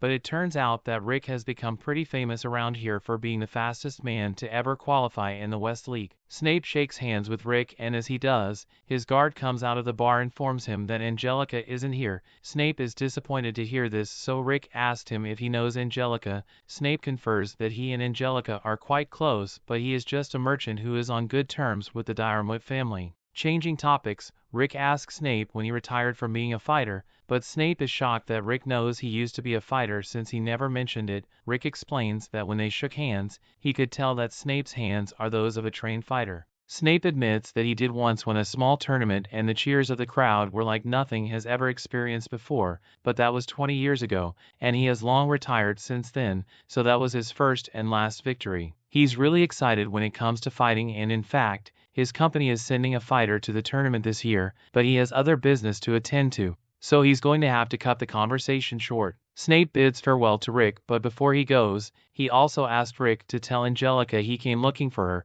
and then she shouldn't play around too much since Snape wants her to take good care of her body. While Snape leaves, Rick heads inside and Militia comes over, asking him if everything is alright. She saw her outside talking with Snape, and while it's good that nothing happened and she wants me to be careful, he may look like a gentleman, but rumors are going around that Snape is part of the criminal underworld, and Rick is surprised to hear that since Snape is connected to Angelica's family. It was a total shock when Snape's company became the major sponsor for this year's tournament, and as the sponsor he has a free sponsor slot to send anyone he wishes to the tournament. Just then, Rick hears some guys in the bar talking about how pretty the bunny girls outside are, and as soon as they mention that there's a dark elf bunny girl, Rick has a feeling he's going to want to see this. We cut to the front of the West League Stadium where Angelica and Reanette are volunteering at the advertising bunny girls. Angelica is really getting into it, but she's not doing it because she wants to. She just couldn't bring herself to deny the man's request when he was so desperate, but Reanette says the only reason she's doing this is because Angelica agreed to do it too. The jobs are not too bad, but there are always going to be drunk idiots who don't know when to quit, and this guy seems to really enjoy harassing the bunny girls until they run away, but when he tries to grab Angelica's chest, first off there's not much to grab, but he also receives a horrible beating from her. While she's still angling something on his head, Rick walks up and he's shocked when he sees Angelica in the bunny outfit. Angelica is embarrassed and tries explaining she's just doing this to help out a little, but Rick stops paying attention to her as soon as he spots Reanette. And you can literally see the sparks flying, but Angelica is just standing in the middle of it. Meanwhile, Kerwin's coach is reading the newspaper and he sees an article about Brufston and how he completed all this qualification matches in the span of 2 days. Kerwin comments that Rick seems pretty tame compared to the ogre, but he still managed to finish all his matches in 4 days, so he's really excited for this year's fight. The coach thinks back to the time when he went to a rundown city in search of new talent. He walked into a bar and found Kerwin having taken down an entire gang or after him. Back then, Kerwin was known as the hungry wolf of the slums, and he asked the coach if he was here to try and take him down, but on the contrary, the coach was here to offer him the opportunity a lifetime. He said he wanted to scout Kerwin as a fighter for Heractopia, and with his strength, he will be able to acquire anything he wants by winning fights. There are also going to be plenty of strong fighters there keep him busy, and as soon as he heard that Kerwin was convinced, it has been a while since he has been this excited for a fight. The next day, the leagues are about to begin, and only one person from each block can advance to the tournament, so they are in for several fierce battles. The first fighter, Block A, is between Angelica and a fighter named Helen, and as the fight begins Angelica seems to be straining herself a lot more than she usually would, which is out of character for her. She eventually wins her match by kicking Helen into the wall, but she's already starting to get winded. Next up is Rick's match, and his opponent begins charging up his special move, but Rick just chops him across the neck and knocks him out. The rest of the match is pretty much in the same way, with Angelica coming out on top after his struggle and Rick effortlessly annihilating the competition.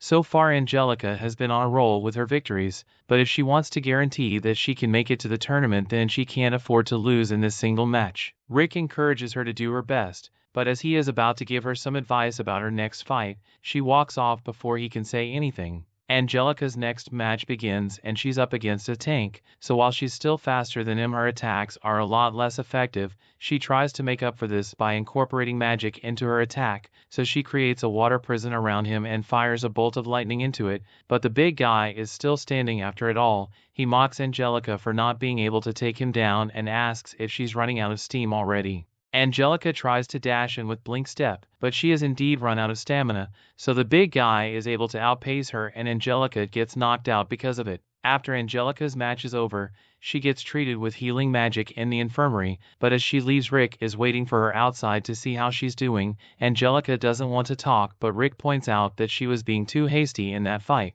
It's true that her opponent had amazing defenses, so it was a bad matchup for her from the start, but Angelica could have still won if she switched tactics instead of continuing to use moves that would drain her stamina. Angelica doesn't want to hear it, but Rick keeps following her because he can tell that there's something on her mind and he wants to hear her out if it will help. Angelica eventually caves in and says we'll tell Rick all about her situation.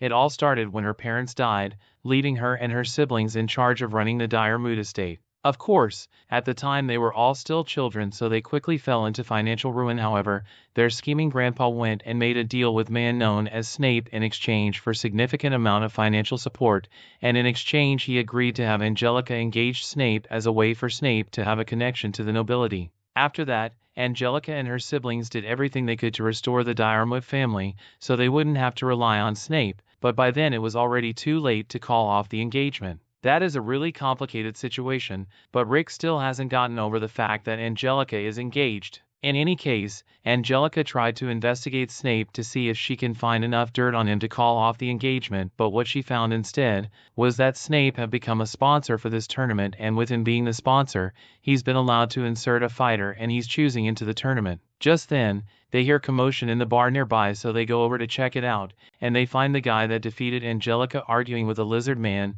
He's telling the lizard man let go of the waitress that he's holding by the neck, but the lizard man refuses, so Taylor tries to knock him out and save the woman. However, the lizard man is too powerful and eats that punch before knocking Taylor out instead. Geese mocks Taylor for thinking he could win when he is so weak, and after that he goes back to harassing the waitress, but Angelica runs up and yells for him to stop. She knows she stands no chance against Geese, but she can't just sit back and let him do whatever he wants. Geese is offended that another weakling would dare to stand in his way, so he's about to punch Angelica in the face, but Rick catches his arm and tells him to calm down. Geese is about to start a fight here, but Snape suddenly shows up and tells him to quiet down and leave. Geese does as he is told and Snape apologizes for all the trouble he has caused. Geese is Snape's younger brother and has serious anger management issues, but there has been no one strong enough to put him in check lately, although he does calm down pretty quickly as Snape tells him to. After Snape leaves, Angelica explains that Snape put a lot of money into the engagement deal,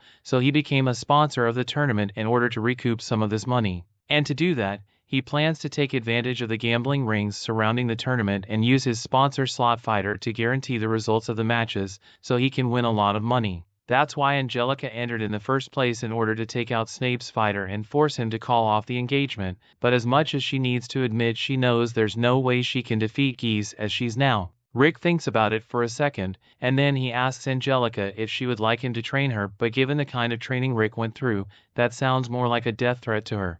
The story continues. We see before they begin their training, Rick warns Angelica that she's about to undergo the most brutal training she has ever experienced. She tells him she's ready, impressing him with her determination. Rick straps some weights to her ankles and arms and asks her to begin with a 30-kilometer run. She asks him to explain the training routine, but Rick warns her not to forget her physical enhancement spell, or she may not make it through the course. He attaches himself to her with a rope and kicks off running, with Angelica being dragged behind like a rag doll. Rick continues dragging Angelica along as she wonders what kind of punishment he's subjecting her to. Rick explains that her body will adapt to fast movement if she gets pulled by someone faster than her, explaining that she needs more balance to boost her flickering feet ability. Angelica begs Rick to stop so she can take a break, but he takes that as a cue to turn things up. He assures her their training will soon end because she only has to keep up with him for 6 more hours. Their training session eventually ends with Angelica sprawled helplessly on the ground, seeing visions of her parents calling out to her from another world. Rick is impressed that she survived the training session, but Angelica is more concerned about her legs, wondering if they are still attached or got lost on the way. Rick recounts his training experience with Reanette, telling Angelica that he was unconscious the first time she trained him that way. Angelica is glad that she survived her first day of training, unlike Rick, who had been revived 3 times, but Rick tells her they would continue after her lunch break because it's just noon. Angelica is heartbroken by the news, begging Rick to end the torture, but Rick just locks off, telling her he would return in an hour. Angelica wonders why Rick occasionally becomes deaf whenever it suits him. Angelica goes to a cafe where she has lunch. She isn't planning to continue her training because Rick was torturing her instead of training her, which isn't what she signed up for. She has internal conflict about her decision, but convinces herself she is retreating tactfully to protect herself instead of chickening out and running away. She's certain that Rick won't find her in her sanctuary, but Rick suddenly walks into view, surprised that there's a cafe in the middle of nowhere. He's surprised Angelica is in the cafe because he has been looking for her everywhere. Angelica is disappointed in her hiding skills because Rick found her 15 minutes after she ran away. Rick orders a cup of tea, but Angelica is getting impatient with his good guy attitude. She assumes he is at the cafe to scold her, so she tells him to get it over with, but he tells her she's mistaken because he relates to her situation. He tells her how he ran away dozens of times during his training, recalling how he couldn't even escape to the afterlife because Brufston always revised him, depriving him of his isekai. Rick tells Angelica he got used to losing his life multiple times, and Angelica is impressed that he was able to put up with such a bizarre training condition for 2 years. Rick tells her how Brufston convinced him to keep at it because he told him his regret will be greater than his current suffering if he quit. Rick decided to see the training through after thinking deeply about what Brufston said. Angelica is motivated because Rick is a walking testimony of the brutal training method. Rick tells her that Brufston always gave him the choice to walk away, which made him feel better about the training routine. Angelica tells Rick she has always hated noble traditions, recounting how she has been trained as a noble from birth. Though they taught her many things, she realized she wasn't suited to be a noble. She tells Rick she wants to contribute to her family as a fighter instead of a noble because she dreams of becoming the first special-class female knight. Angelica is now more motivated because she's certain the scale is tipping in her favor, just like it did for Rick after his training. She follows Rick back to training, where Rick asks her about her fighting style, confirming that it's an arrangement of the Knight's Order's swordsmanship. Rick is certain that she would become stronger if she fights with a sword, but she reminds him about the tournament rule prohibiting weapons during a duel. Rick tells her his idea of turning herself into a weapon by modifying her hand to become a sword. Rick introduces Reanette as her special instructor to help with her new training, and Reanette walks up, eager to begin their training. The next day at the arena, Angelica faces off against a new opponent named Silva. The commentator announces the matchup, telling spectators that whoever wins qualifies for the next round. Angelica looks feral, surprising her fan. The old spectator's friend, who wants to witness her in her glorious nobility. The old spectator tells his friend her fighting style change was warranted because it wouldn't have worked against Silva. The commentator signals for the start of the match, and Angelica promptly knocks out her opponent with a single strike. The commentator announces her as the winner, and Reanette is satisfied with the result of their training session. Angelica continues to struggle with the refs because she hasn't recovered from the trauma she was subjected to during training. After the match, Angelica returns to the inn, having a crisis. She was bothered by the side glances she got from the citizens of Heractopia. She wonders what she did in her match to warrant their cautious gaze, but Rick assures her that it was worth it because she won her match, which secured her a spot in the tournament. Reanette assures her that even the citizens are aware of how dangerous he is now, and Angelica is surprised, because that isn't the impression she wants to give off. Elisarette walks into the inn with Mizet, and Reanette wonders if they found any of the 6 orbs in the Empire. Mizet tells her their mission was a burst, and Rick is disappointed they wasted their efforts for a fruitless journey. Mizet tries to flirt with Militia, but she gives him a cold shoulder. Gold walks into the inn with Brufston, and Militia is flattered to the surprise of Mizet. They have dinner together, and Mizet asks Brufston about his side of the tournament. Brufston is confident they will get the orb because they will win the tournament. Elisarette expresses interest in the tournament, but Rick tells her it would be a disaster because she will blow the arena away easily. Brufston asks Angelica if she's participating in the tournament, and she tells him she's taking part in it, adding that Rick is training her, which surprises him. Rick praises her for being a quick learner, but she doesn't fancy her chances in the tournament because she doesn't have enough time to train. Brufston assures her she'll be fine because her efforts will pay off. Everyone else joins Brufston to encourage Angelica, and her spirits are immediately lifted, as Rick tells her to show everyone the full result of their training the next day. The main tournament kicks off with the arena filled to the brim with spectators cheering at the top of their lungs. The announcer introduces the fighters who made it through the qualifiers, and announces the first matchup between Geese and Herman. She introduces Geese as the sponsored fighter from Dragonaut Company, the company owned by Snape. She announces the second matchup between Angelica and Doug, and the third between Rick and Serena. Rick thanked his lucky stars that he wasn't matched up with Brufston because he would have forfeited his match. The announcer announces the fifth matchup between Donnie and Brufston, and the eighth between Eddie and Kerwin. Kerwin's trainer is certain of his victory despite his condition. The announcer announces the other matchups for the first round, telling the spectators they can place their bets. Angelica points out to Rick that Geese was put in the easy tournament bracket, so he doesn't match up with Brufston or Kerwin. She explains that it's a match-fixing strategy by Snape to make Geese look unbeatable, so Snape can bet on his opponent when the odds against him are astronomical. Rick now understands why they don't want Geese facing a tough opponent, but Angelica promises to port their plans because she will be matched with Peace in the second round. Rick wonders what she would have done if she met him in the final, but Angelica assures him that she will match up against Geese before then. Brufston and Rick step out of the arena,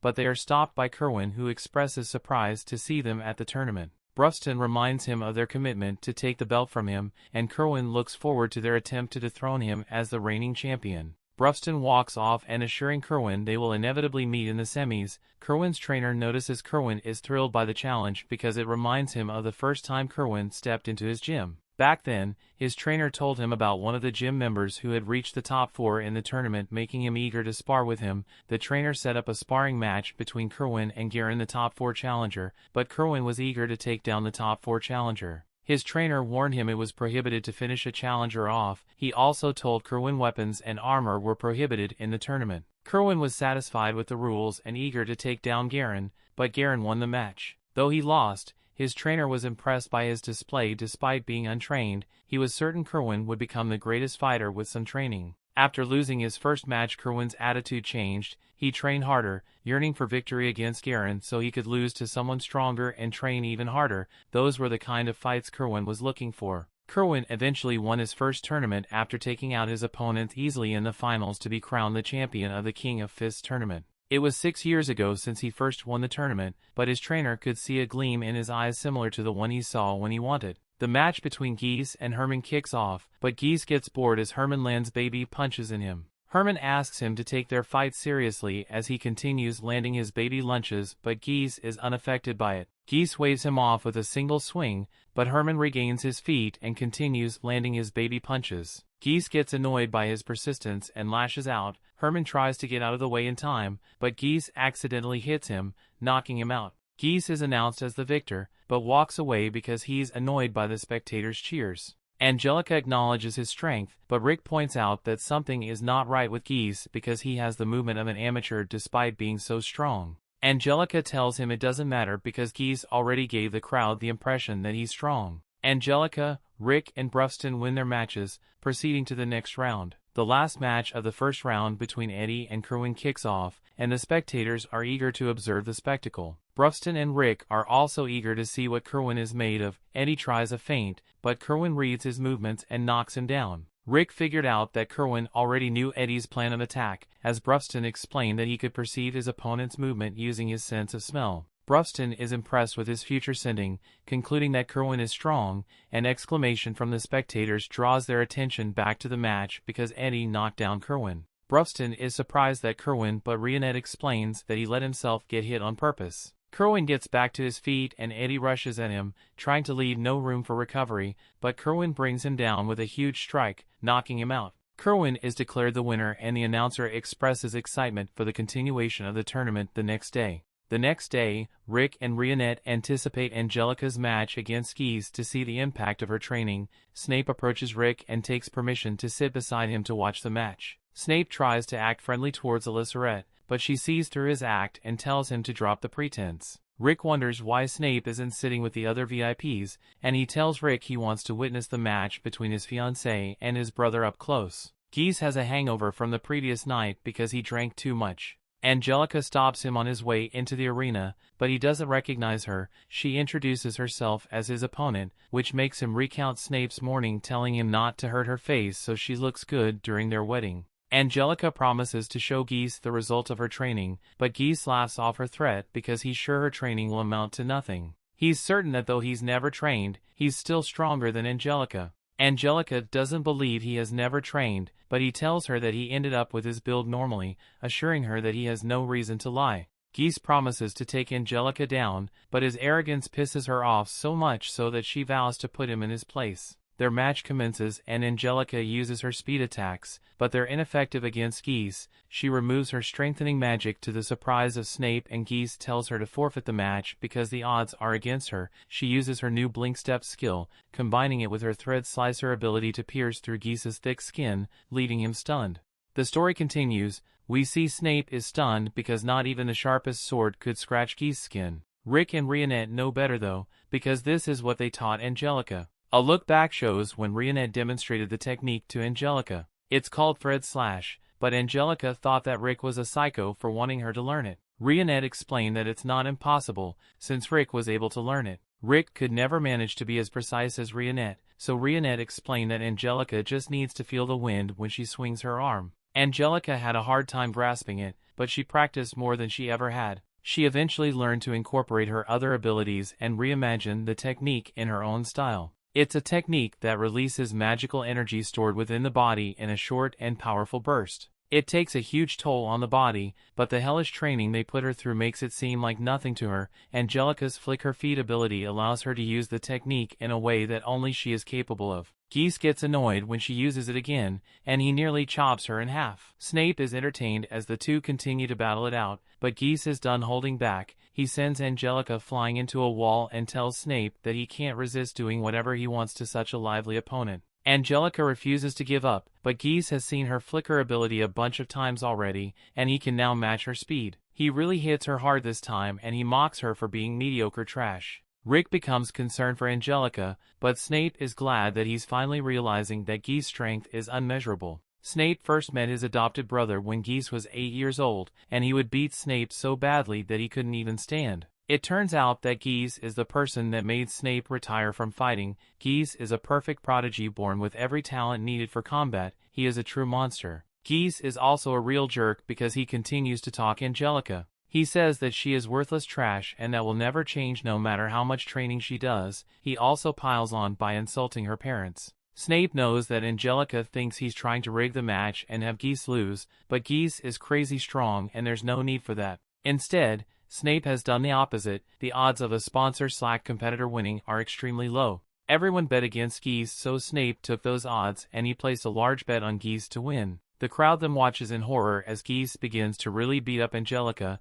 It's a cruel beatdown and Rick determines that Angelica has reached her limit. Angelica is confident that Geese won't be able to beat her, but Geese is determined to see her break. He wants to make her realize that a piece of trash will never be able to train enough to beat a prodigy like him. Angelica doesn't want to regret anything like she talked to Rick about and she tries it one last punch. This doesn't work out too well though, as it just makes Geese want to eliminate her even more. Rick tries to have the match stopped, but it's too late as Geese begins his final attack. Luckily for Angelica, something makes Geese miss. Her life is spared, but Geese is announced the winner. Geese sees that Rick was the one that tossed his shoe, but Rick is obviously furious. Angelica is taken away and Rick meets with Geese in the hallway. Geese is pretty upset about the interference, but he's surprised when Rick avoids his attack. Rick calmly explains that there's no need to hurry because he wants to defeat Geese in front of the entire crowd. Geese is furious, but he feels the same way. Rick goes on to win his next match, but Angelica's still in bad shape. Rick thinks about how hard she trained and he can't help but sympathize with her.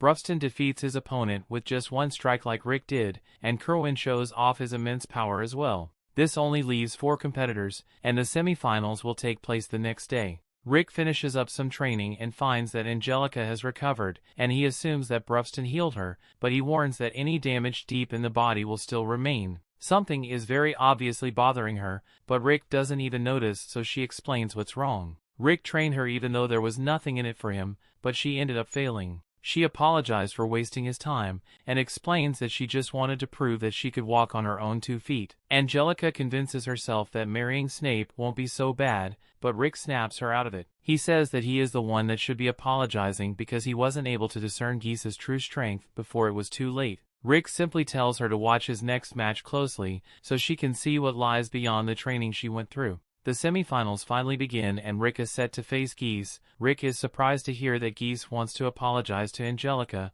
but it turns out that he's only sorry that he didn't end her life. Now she has to endure living while being tormented by her lack of ability. The fight begins, so Geese starts taunting Rick, but Rick ends up crushing his face in. Rick has brought the prodigy to his knees, so he tells Geese to stop looking so pathetic. Geese thinks he's just getting too confident, but Rick rocks him again. Angelica shocked to see Rick's attacks working on Geese's iron body, but Rick has hardly used his strength at all. Rick is only using controlled attacks. The force of the blow doesn't land on the outside of the body, it bores its way inside. It doesn't matter how strong Geese's body is, if Rick's attacks with perfect timing he will do major damage. Rick gives Geese a chance to quit, but Geese uses strengthening magic instead. It's specifically for dragons, and it makes the match much more intense. It uses up a lot of magical energy, but that's no problem for Geese. Snape explains that Geese has never trained his magical capacity at all, he was just born with a ton of it. Rick is practically the opposite, so Geese tells him to blame his parents. Rick's next attack could stop by Geese's iron body, and Angelica's shocked to see that the lizard was able to learn the technique she was using. The crowd has gone quiet, so Geese assumes that everyone has gotten bored of watching a prodigy beat up an average person. Brufston, however, sees it differently. He explains that Rick doesn't care about the audience, he only cares about how Angelica sees him.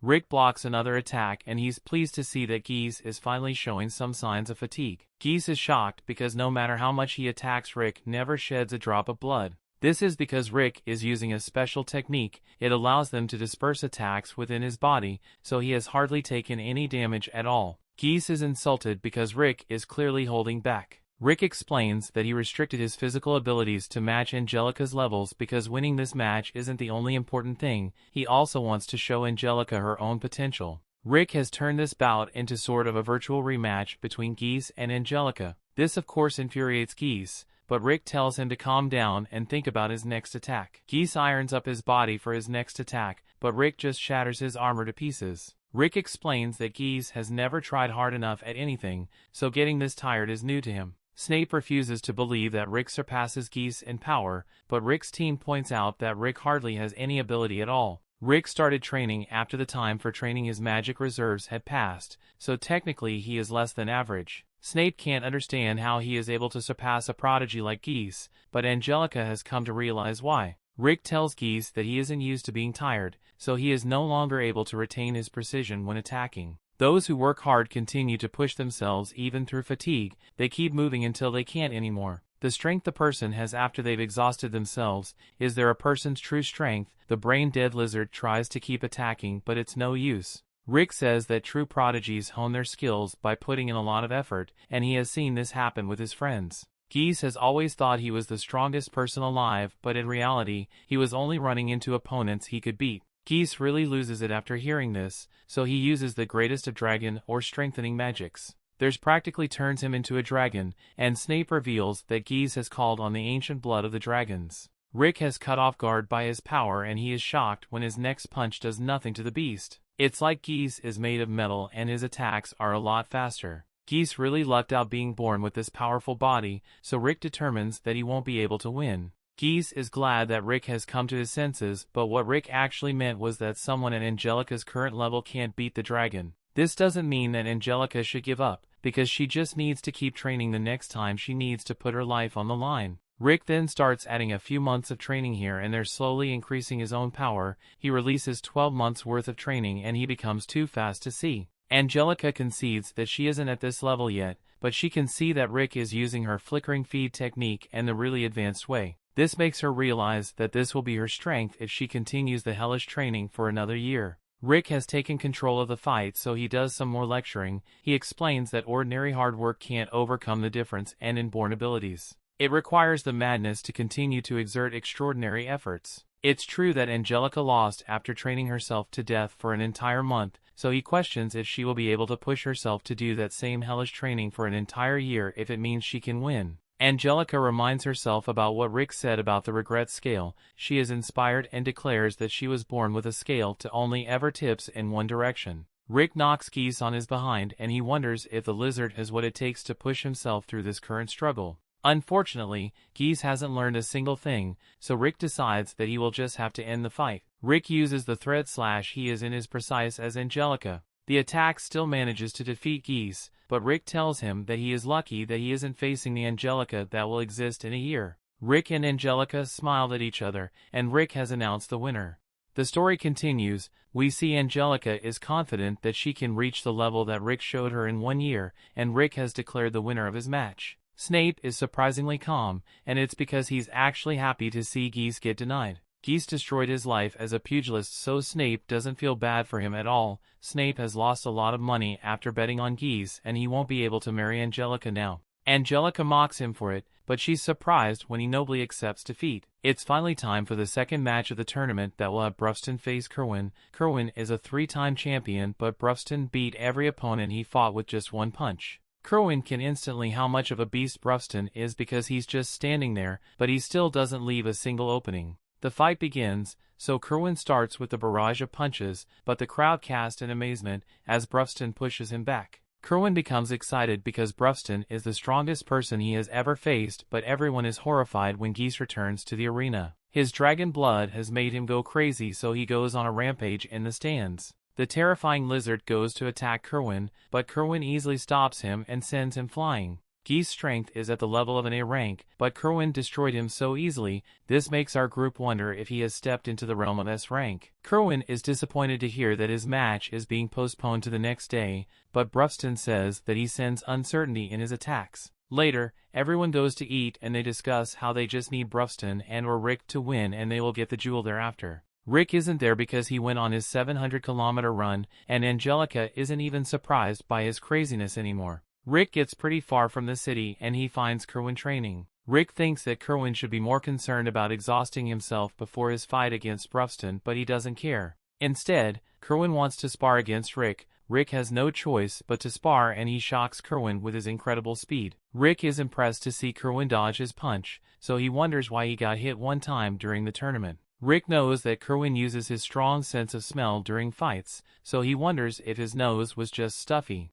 Kerwin acknowledges Rick's strength, so he decides to tell him his backstory. Kerwin grew up always looking forward to his next fight, but eventually there wasn't anything he could call a fight anymore. Things got better when he came to Heractopia, but Kerwin eventually started beating everyone there too. He was knocking people out in less than 1 minute and with just one punch. Kerwin became upset because things started getting boring again, but he thought it wouldn't be so bad because at least Nick Fury was happy. The fights became meaningless, so getting stronger was the only thing Kerwin had to look forward to. One day some guy told Fury that people are starting to get bored at the tournament because Kerwin just keeps winning with one punch. This guy warned that Fury's gym would fail if people stopped caring about fighting, so he wanted Kerwin to start losing on purpose. Fury couldn't have cared less about what this guy wanted, and there was no way he would ever tell Kerwin to throw a fight. Kerwin didn't want to cause problems for the guy that's already missing an eye, so he threw a fight so everyone would think that he was beatable. From then on, Kerwin makes some bad fighting days with good ones. He made it so the crowd would love watching the fights, and he still won 3 times in a row. Kerwin now fight for that matches are exciting and he never fights seriously. His fights draw huge crowds to the city and Fury's gym prospers. Rick seemingly wasn't even listening, and he just warns Kerwin not to take Brufston lightly. The next day, the fight is set to take place and the audience is told that defense magic has been cast over the seating area. The fight starts off the same way it did before, but this time Kerwin uses a new move. Everyone is shocked because he rotated his arm at high speed to increase the force of his blow. It was enough to knock Brufston's hand out of the way, but Brufston nearly eliminates Kerwin with his counterattack. Kerwin is impressed, but Brufston can't say the same. He can tell that Kerwin isn't fighting seriously, but Kerwin wonders if Rick spilled the beans. Brufston is just making assumptions, but Kerwin admits that he holds back for the sake of the audience. Kerwin acknowledges that Brufston is the real deal, but he still can't fight seriously. If he does, then everyone will realize that he has been holding back and throwing fights. Kerwin is ashamed, but Bruston commends him for putting others before himself. Bruston is disappointed about not being able to fight Kerwin at full strength, but it can't be helped, so he prepares to use the appropriate amount of strength for this situation. He says that he will only fight with 2 fingers and he will move a single inch from the spot you're standing in. It would be hypocritical for Kerwin to tell him to fight seriously, so he just accepts the challenge. Bruston tosses him around a bit with just his 2 fingers and Kerwin realizes that he's also making the fight interesting. Everyone cheers for Kerwin, but Mizet can tell that Bruston is doing something clever. Kerwin thinks about how much fun it would be to fight someone like Bruston have full strength, especially because there are a lot of attacks he wants to test out. Unfortunately, Kerwin just won't let himself ruin everything. Just then Nick Fury yells at him and reveals that he sees right through Kerwin. Fury knows that Kerwin has been holding back, but he says that it has always been his dream to train up the strongest pugilists in history. He wants Kerwin to become the strongest, but Kerwin wonders if it's really okay. The old man would like nothing more, so Kerwin decides to fight to his heart's content. Kerwin has never been more excited, and he tells Bruston that there's no need to act anymore. Everyone is shocked that Bruston stops Kerwin's all-out attack, but Kerwin points out that Bruston had to use all 5 fingers to stop him. Kerwin wonders if it was an accident, but Bruston explains that he's just using the appropriate amount of strength. Bruston keeps blocking all of Kerwin's attacks, but Kerwin sees an opening. Kerwin just ends up getting tossed, but he irons up his body to avoid the impact. The 2 fighters are having a great time, but the crowd has begun to realize that Kerwin has been tricking them this entire time. There is no going back now, so Kerwin is determined to take this fight all the way. He uses level 5 nature composed magic, but Angelica points out that dog people like him are not supposed to be good with magic. This means that he must have trained himself to his limits several times. Rick is incredibly impressed and he determines that Kerwin must be on the same level as Bruston. Everyone is shocked and Fury thinks about how he didn't even know Kerwin could use magic. Bruston blocks the attack, but Kerwin closes the gap and prepares another spell. He dodges Bruston's attack and he manages to trap the big guy. Angelica expected no less from a champion, but Rick is worried about something. Kerwin prepares his next spell, but Bruston's teammates don't seem to be worried. The same can't be said for the crowd though, as they are shocked when Kerwin prepares to use level 8 magic. He created a giant ball of energy and Rick was horrified to see how bad things are getting. Angelica has never seen Rick like this and he just says that Kerwin is far stronger than he imagined. What's most terrifying though is that this means Bruston will stop holding back. Bruston breaks free from their trap and determines that Kerwin should be able to take the attack it's about to use. Kerwin's giant bowl of energy is just getting bigger, but the entire card is shocked when Bruston just uses brute strength to stop the attack. Bruston acknowledges Kerwin's new will to fight and everyone is shocked when he gives a quarter's thumbs up. It's a tradition in orc battles and it means that both fighters will abandon evasions and defense to simply exchange blows. Rick is horrified to hear this because it means that Bruston will just be attacking for the rest of the fight. Kerwin feels something he has never felt before, and he wonders if this feeling is the thing called terror. Bruston is so fast that Kerwin's sense of smell is useless against him, and he gets thrown back from just the shockwave or Bruston's punch. Kerwin uses different types of level 7 magic, but it's no use. Bruston just keeps moving forward and he isn't even blinking. Everyone is sure that Kerwin is out of energy after using so many spells and Bruston lands a punch. Angelica thinks it was a direct hit, but Rick explains that it wasn't. Kerwin used several moves to avoid getting destroyed. His bones and organs are still messed up pretty badly, but any other person would have been dead at now. Kerwin considers giving up for a moment, but he has always wished for an opponent like Bruston. This is the fight he has been looking for his entire life, so he angrily tells himself to get up. Kerwin is all out of magic, but he refuses to give up, so he declares that he still has his physical strength. Kerwin unleashes a flurry of punches, but Rick knows that he won't last long after taking so much damage. Kerwin eventually collapses, and he's surprised to learn the guys as strong as Bruston really do exist.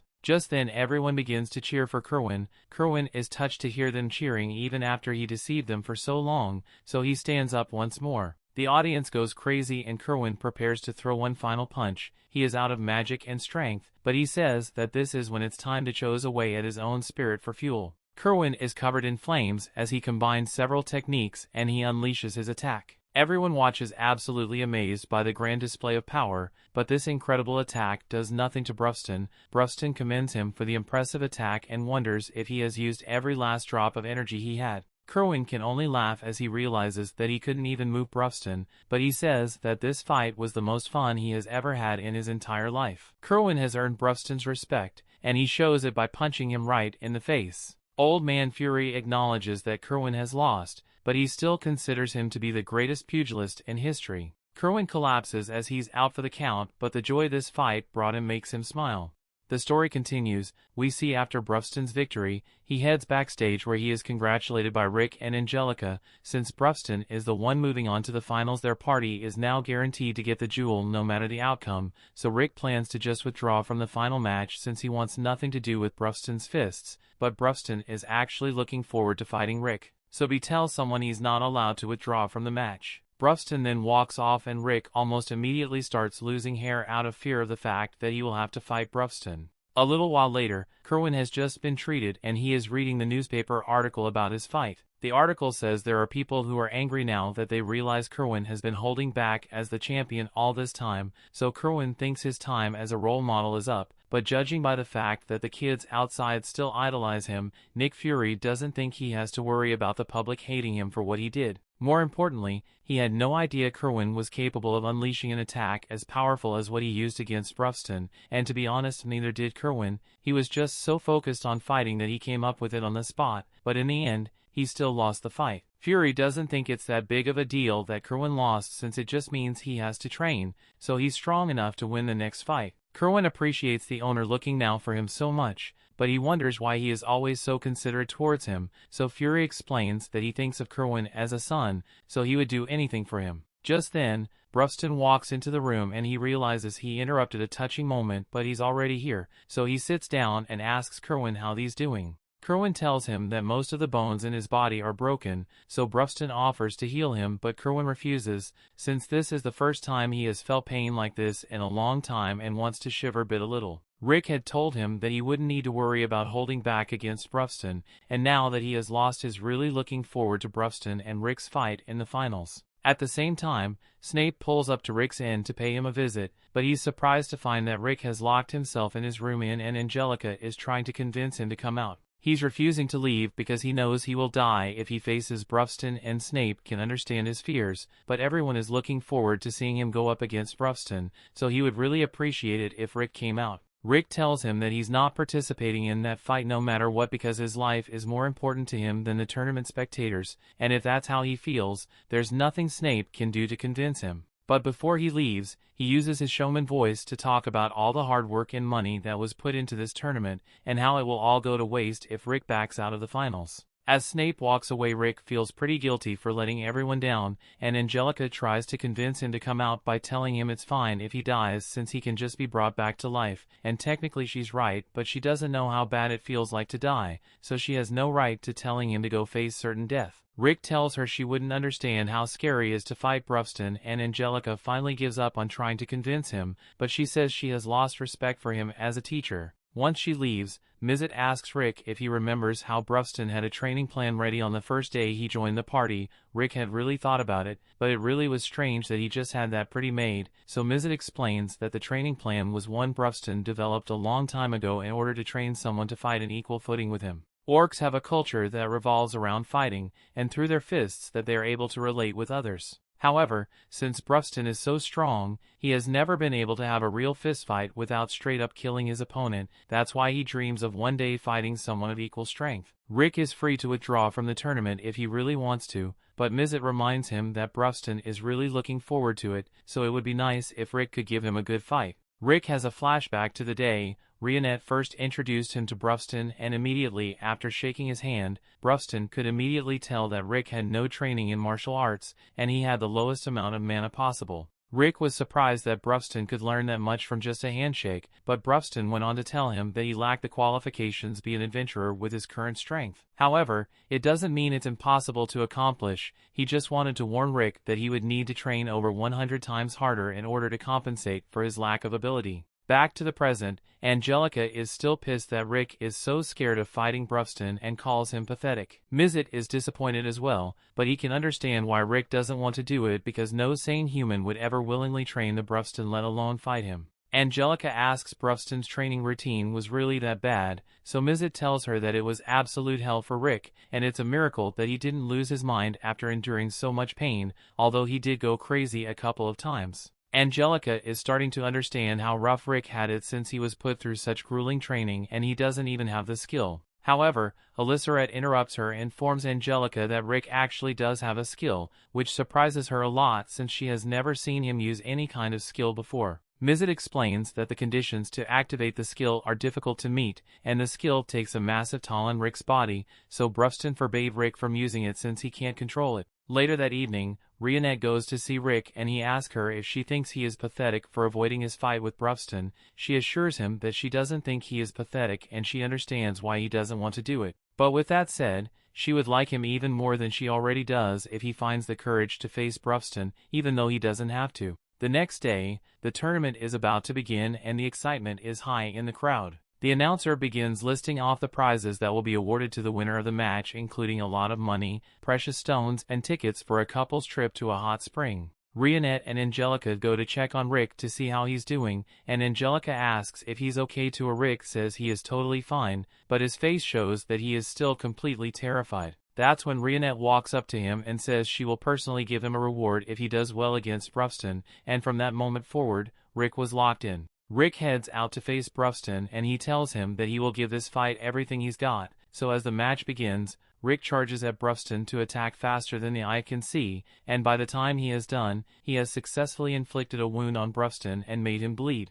Brufston has really impressed with Rick's strength, but Snape wasn't able to follow what just happened at all. Reanette explains that in that fraction of a second, Rick charged towards Brufston and after nearly a dozen attacks and blocks, he managed to outpace Brufston and use Thread Slash to cut Brufston on his arm. Rick charges back in and with the same amount of speed he throws a punch at Brufston, but it gets blocked so he repeatedly strikes until he's forced to back away. Even then he jumps off the arena walls and attempts to heel kick Brufston into the ground. Brufston once again defends himself and tries to throw a punch at Rick, but Rick ducks under it and pulls off another Thread Slash cutting into Brufston's stomach. Because she's been trained by Rick, Angelica is able to understand just how much effort it takes to achieve Rick and Brufston's level of strength, but Rick seems really motivated for someone who's terrified a moment ago. So Angelica asked what Reanette said to him that made him change his mind so quickly. Reanette tells Angelica that she just told Rick that she would go on the couple's hot spring trip with him if he wins the fight, and that's apparently more important to Rick than his life, so he's going to do whatever it takes to win.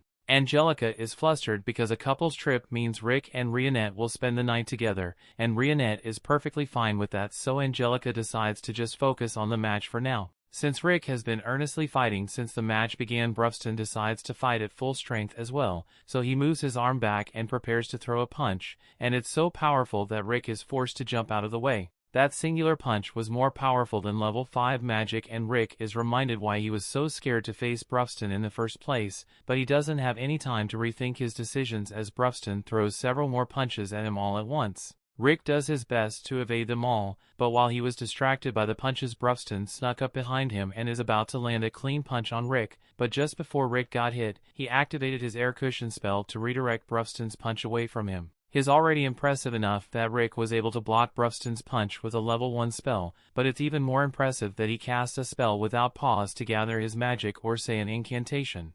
What Rick just did was instant spell casting, and Brufston finds it amazing that Rick can do it since he even can't completely cast a spell with no incantation like that. Rick says he only learned how to do it thanks to the training he received from Elisarette and Mizet. Elisarette and Mizet confirmed that Rick worked really hard to learn how to do it, and he may have accidentally gotten evaporated once while trying to master it, but it was all worth it in the end. Rick begins dashing towards Brufston again, so Brufston tries creating a shockwave to stop him, but Rick just circles around and closes into land of flowing strike. However, Brufston blocks it and counters with a punch of his own, so Rick is sent flying backwards, but that's not enough to stop him as he rebounds of some rubles and charges at Brufston again from the front. The spectators think that was a bad decision since Brufston now has plenty of time to counterattack, but as Brufston throws a hurricane punch, Rick jumps into the air to avoid it. He may have successfully evaded the first punch, but now that he's stuck in the air he has no way of dodging Brufston punches anymore. However, as Brufston throws another punch at him, he uses an air cushion to punch himself out of the way and then launches an air shot at Brufston.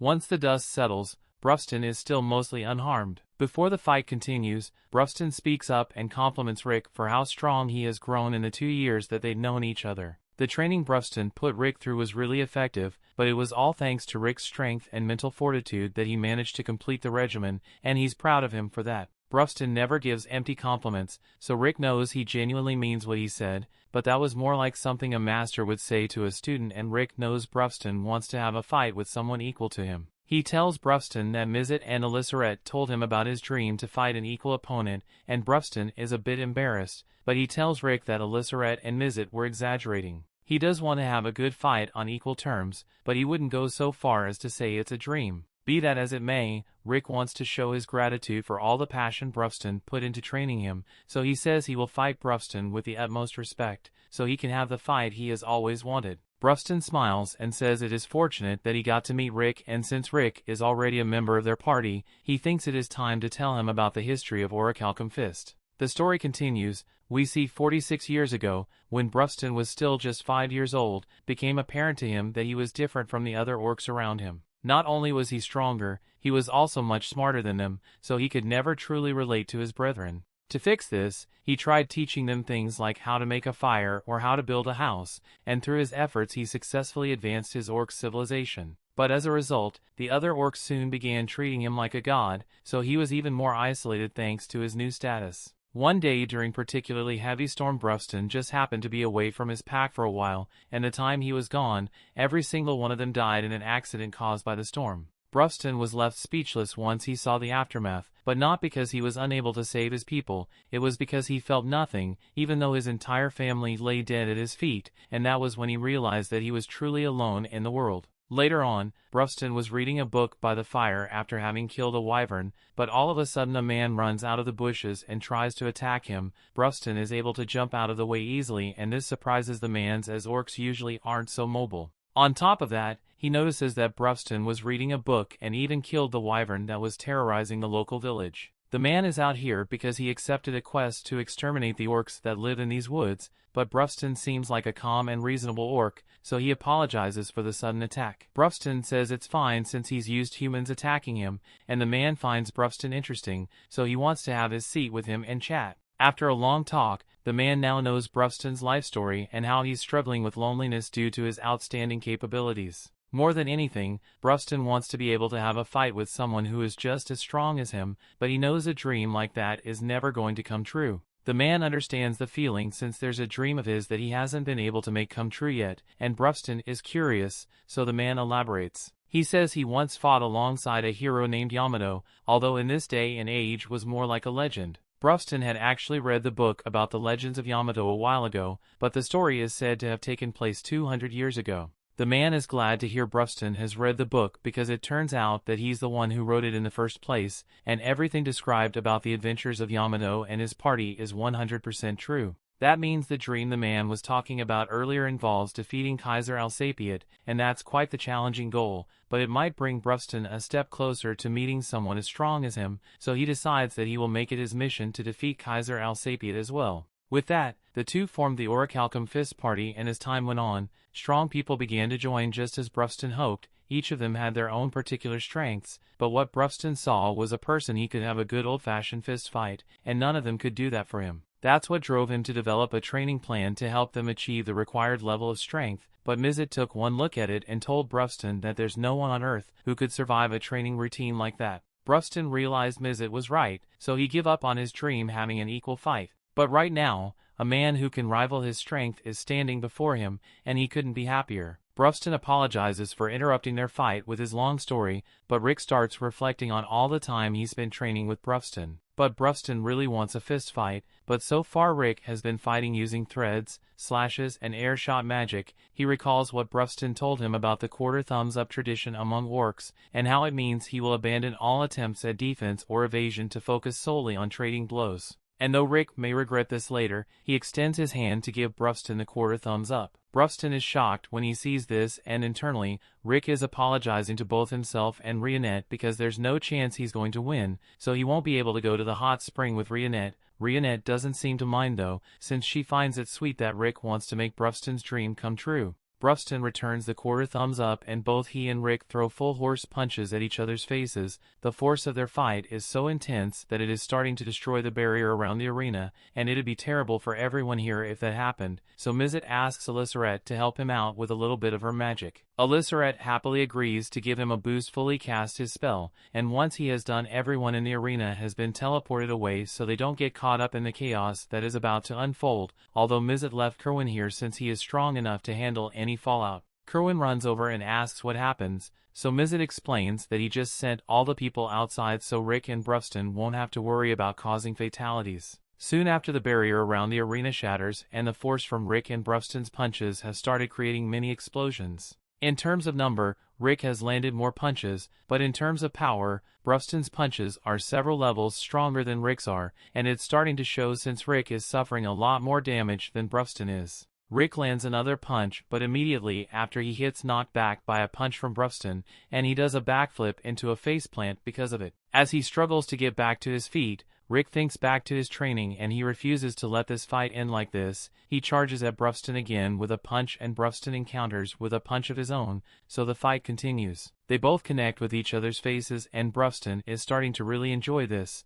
so he punches Rick into the wall and accidentally destroyed a section of the stadium. It looks like Rick is down for the count after that one and he can barely find the strength to move anymore. He did pretty well considering the fact that he was up against Bruston, so he believes he can go home and rest now since Bruston is probably satisfied. However, as he looks over at Bruston, he looks like he wants to keep going. However, Rick's body is so badly injured that he can only manage to move his finger. Angelica thinks there's no way Rick can keep going after suffering an injury like that, but the others tell her that Rick isn't done yet because they've seen him in action before and he has a lot more left in the tank. For Bruston, this is just a fist fight and Rick knows he isn't strong enough yet to call himself an equal, but that just means he has to pour out everything he's got to show his gratitude to Bruston. Rick clenches his fists and a red aura envelopes his body as he activates his inborn skill. Bruston is absolutely shocked since he never expected Rick to be able to use it, and it turns out that it was a little secret among the other members of the party. They helped give Rick special training without telling Bruston.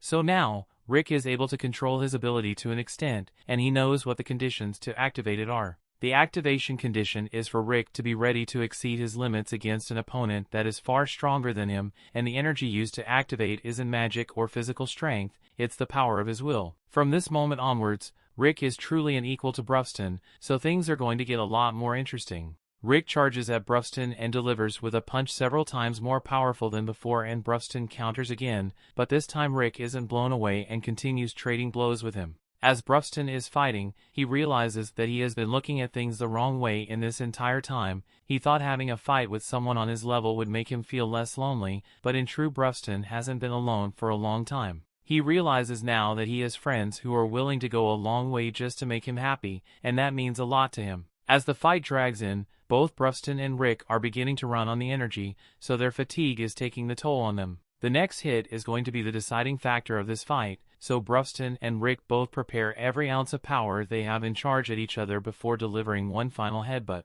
The aftermath of the fight is visible for miles, and once the dust has finally settled on the arena, both Rick and Bruston are still on their feet, although they are bloodied and bruised. Rick laughs a little and compliments Bruston on being truly incredible, because even after throwing everything he has at him, Rick still couldn't bring him down. Rick then falls to the ground, but Bruston tells him that he didn't lose since the only reason the fight ended like this was because Rick chose to honor Bruston's dream of an equal fist fight, so he believes that if anyone is being declared the victor, then it would be Rick, and soon after, Bruston collapses from exhaustion as well. A while later, Rick wakes up in the hospital, and finds the champion's belt on his chest, with Reanette sitting beside him. Rick has been asleep for 3 days, so the others were starting to get worried he might not wake up, but then again, the last time he used his skill, he was asleep for a full week, so his training must have been really effective. Rick is glad he's alright, but he wonders why he has the champion's belt since he clearly remembers going down before Bruston at the end of their fight, so that means Bruston won. That may be true, but Bruston says he thinks Rick was the true victor of that match, so he wants him to have the belt. Rick is happy to be acknowledged by Bruston, but the fact of the matter is that Bruston is like a Dark Souls boss, so he could have easily dropped a heal spell on himself and kept going with 30 more in that state. He may have held his ground against Bruston during their fight, but he weren't limited to just his fists. Rick knows he would have stood no chance. Brufston reassures Rick that he is indeed strong, and he also thanks the others for everything they did to train Rick. They all tried to deny any involvement, but Brufston knows they did this for him. However, Rick on the other hand had no idea that this was their intention, so he's pretty surprised. Now that they got what they came here for, Brufston takes the jewel out of the belt and asks Reanette to bring over the jewel that she made to replace the real one. As a finishing touch, Reanette uses some of her magic to charge up the jewel in order to make it even harder to tell that it's fake, and Angelica is just going to pretend she didn't see any of this. Just then, Rick remembers something he was curious about, so he asked Brufston about Reinhard, the man he met his flashback. If Reinhard is the same guy from the 200-year-old legend, Rick is curious about how he's still alive after all this time. Brufston doesn't know Reinhard's exact age, but he does know that Reinhard's inborn skill is what keeps him from aging too much. It's been a couple of years since Brufston last saw Reinhard, so Rick wonders if Reinhard is on some kind of important mission. But in reality, he's just running away from his publisher because he is late on the deadline for one of his books. Later that night, Snape meets with Kerwin to tell him that both Rick and Brufston have refused to become the new champions, and then return the belt, so Kerwin is the next in line to receive the title. However, Kerwin really doesn't like the idea of becoming a champion again, just because of some technicality. The next morning everyone is getting ready to head home, and Rick accidentally packed a little too much food, so they bought a carriage to transport it all. Reanette is sad that Angelica has to leave, but she promises that she will come to visit, especially since she wants Brufston to train her. Rick is shocked after hearing that Angelica wants to train under Brufston and asks if she wants to die. But by now Angelica is well aware that she's going to have to die a few times, as she wants to get stronger, and she's prepared to do whatever it takes. She intends to catch up to Rick someday and even surpass him, and Rick is excited to see how strong she will become by the next time they meet. Angelica asks to Rick intends to run back home, and he does, but it's almost 2,800 kilometers away and Angelica doesn't believe he can make it that far. Rick says he ran when he came here in the first place and it only took him 3 days, but even if that's the case, Angelica points out that the goods he bought are going to take several months to cross that distance by horse, so all the food will have gone bad by then. However, Reanette tells her that it's not going to be a problem with the little magic, and Mizet then hits the horse with a dose of steroids magic, so that thing's going to be traveling faster than a rocket now. With everything set, Rick is about to get going, but Reanette stops him and asks when they are going to go on their hot spring trip, since they still haven't decided on a date. Rick is flustered, but he says he didn't win the match, so he can't accept such a wonderful reward even though he wants to. Mizet understands Rick's thought process since his fight with Brufston was basically a tie, so he proposed a race back to the castle, and if Rick wins he gives to go on the hot spring date with Reanette, but if he loses he has to do 100 times the training. Rick doesn't like the sound of that and tries to reduce the stakes to 10 times the train, but before he finishes speaking, Mizet and Brufston have already begun running, and Rick follows them soon after because he wants to take Reanette to the hot spring, and he really doesn't want to have to do 100 times the training. This was the last episode of Season 1. Subscribe for more anime recaps. Thanks for watching.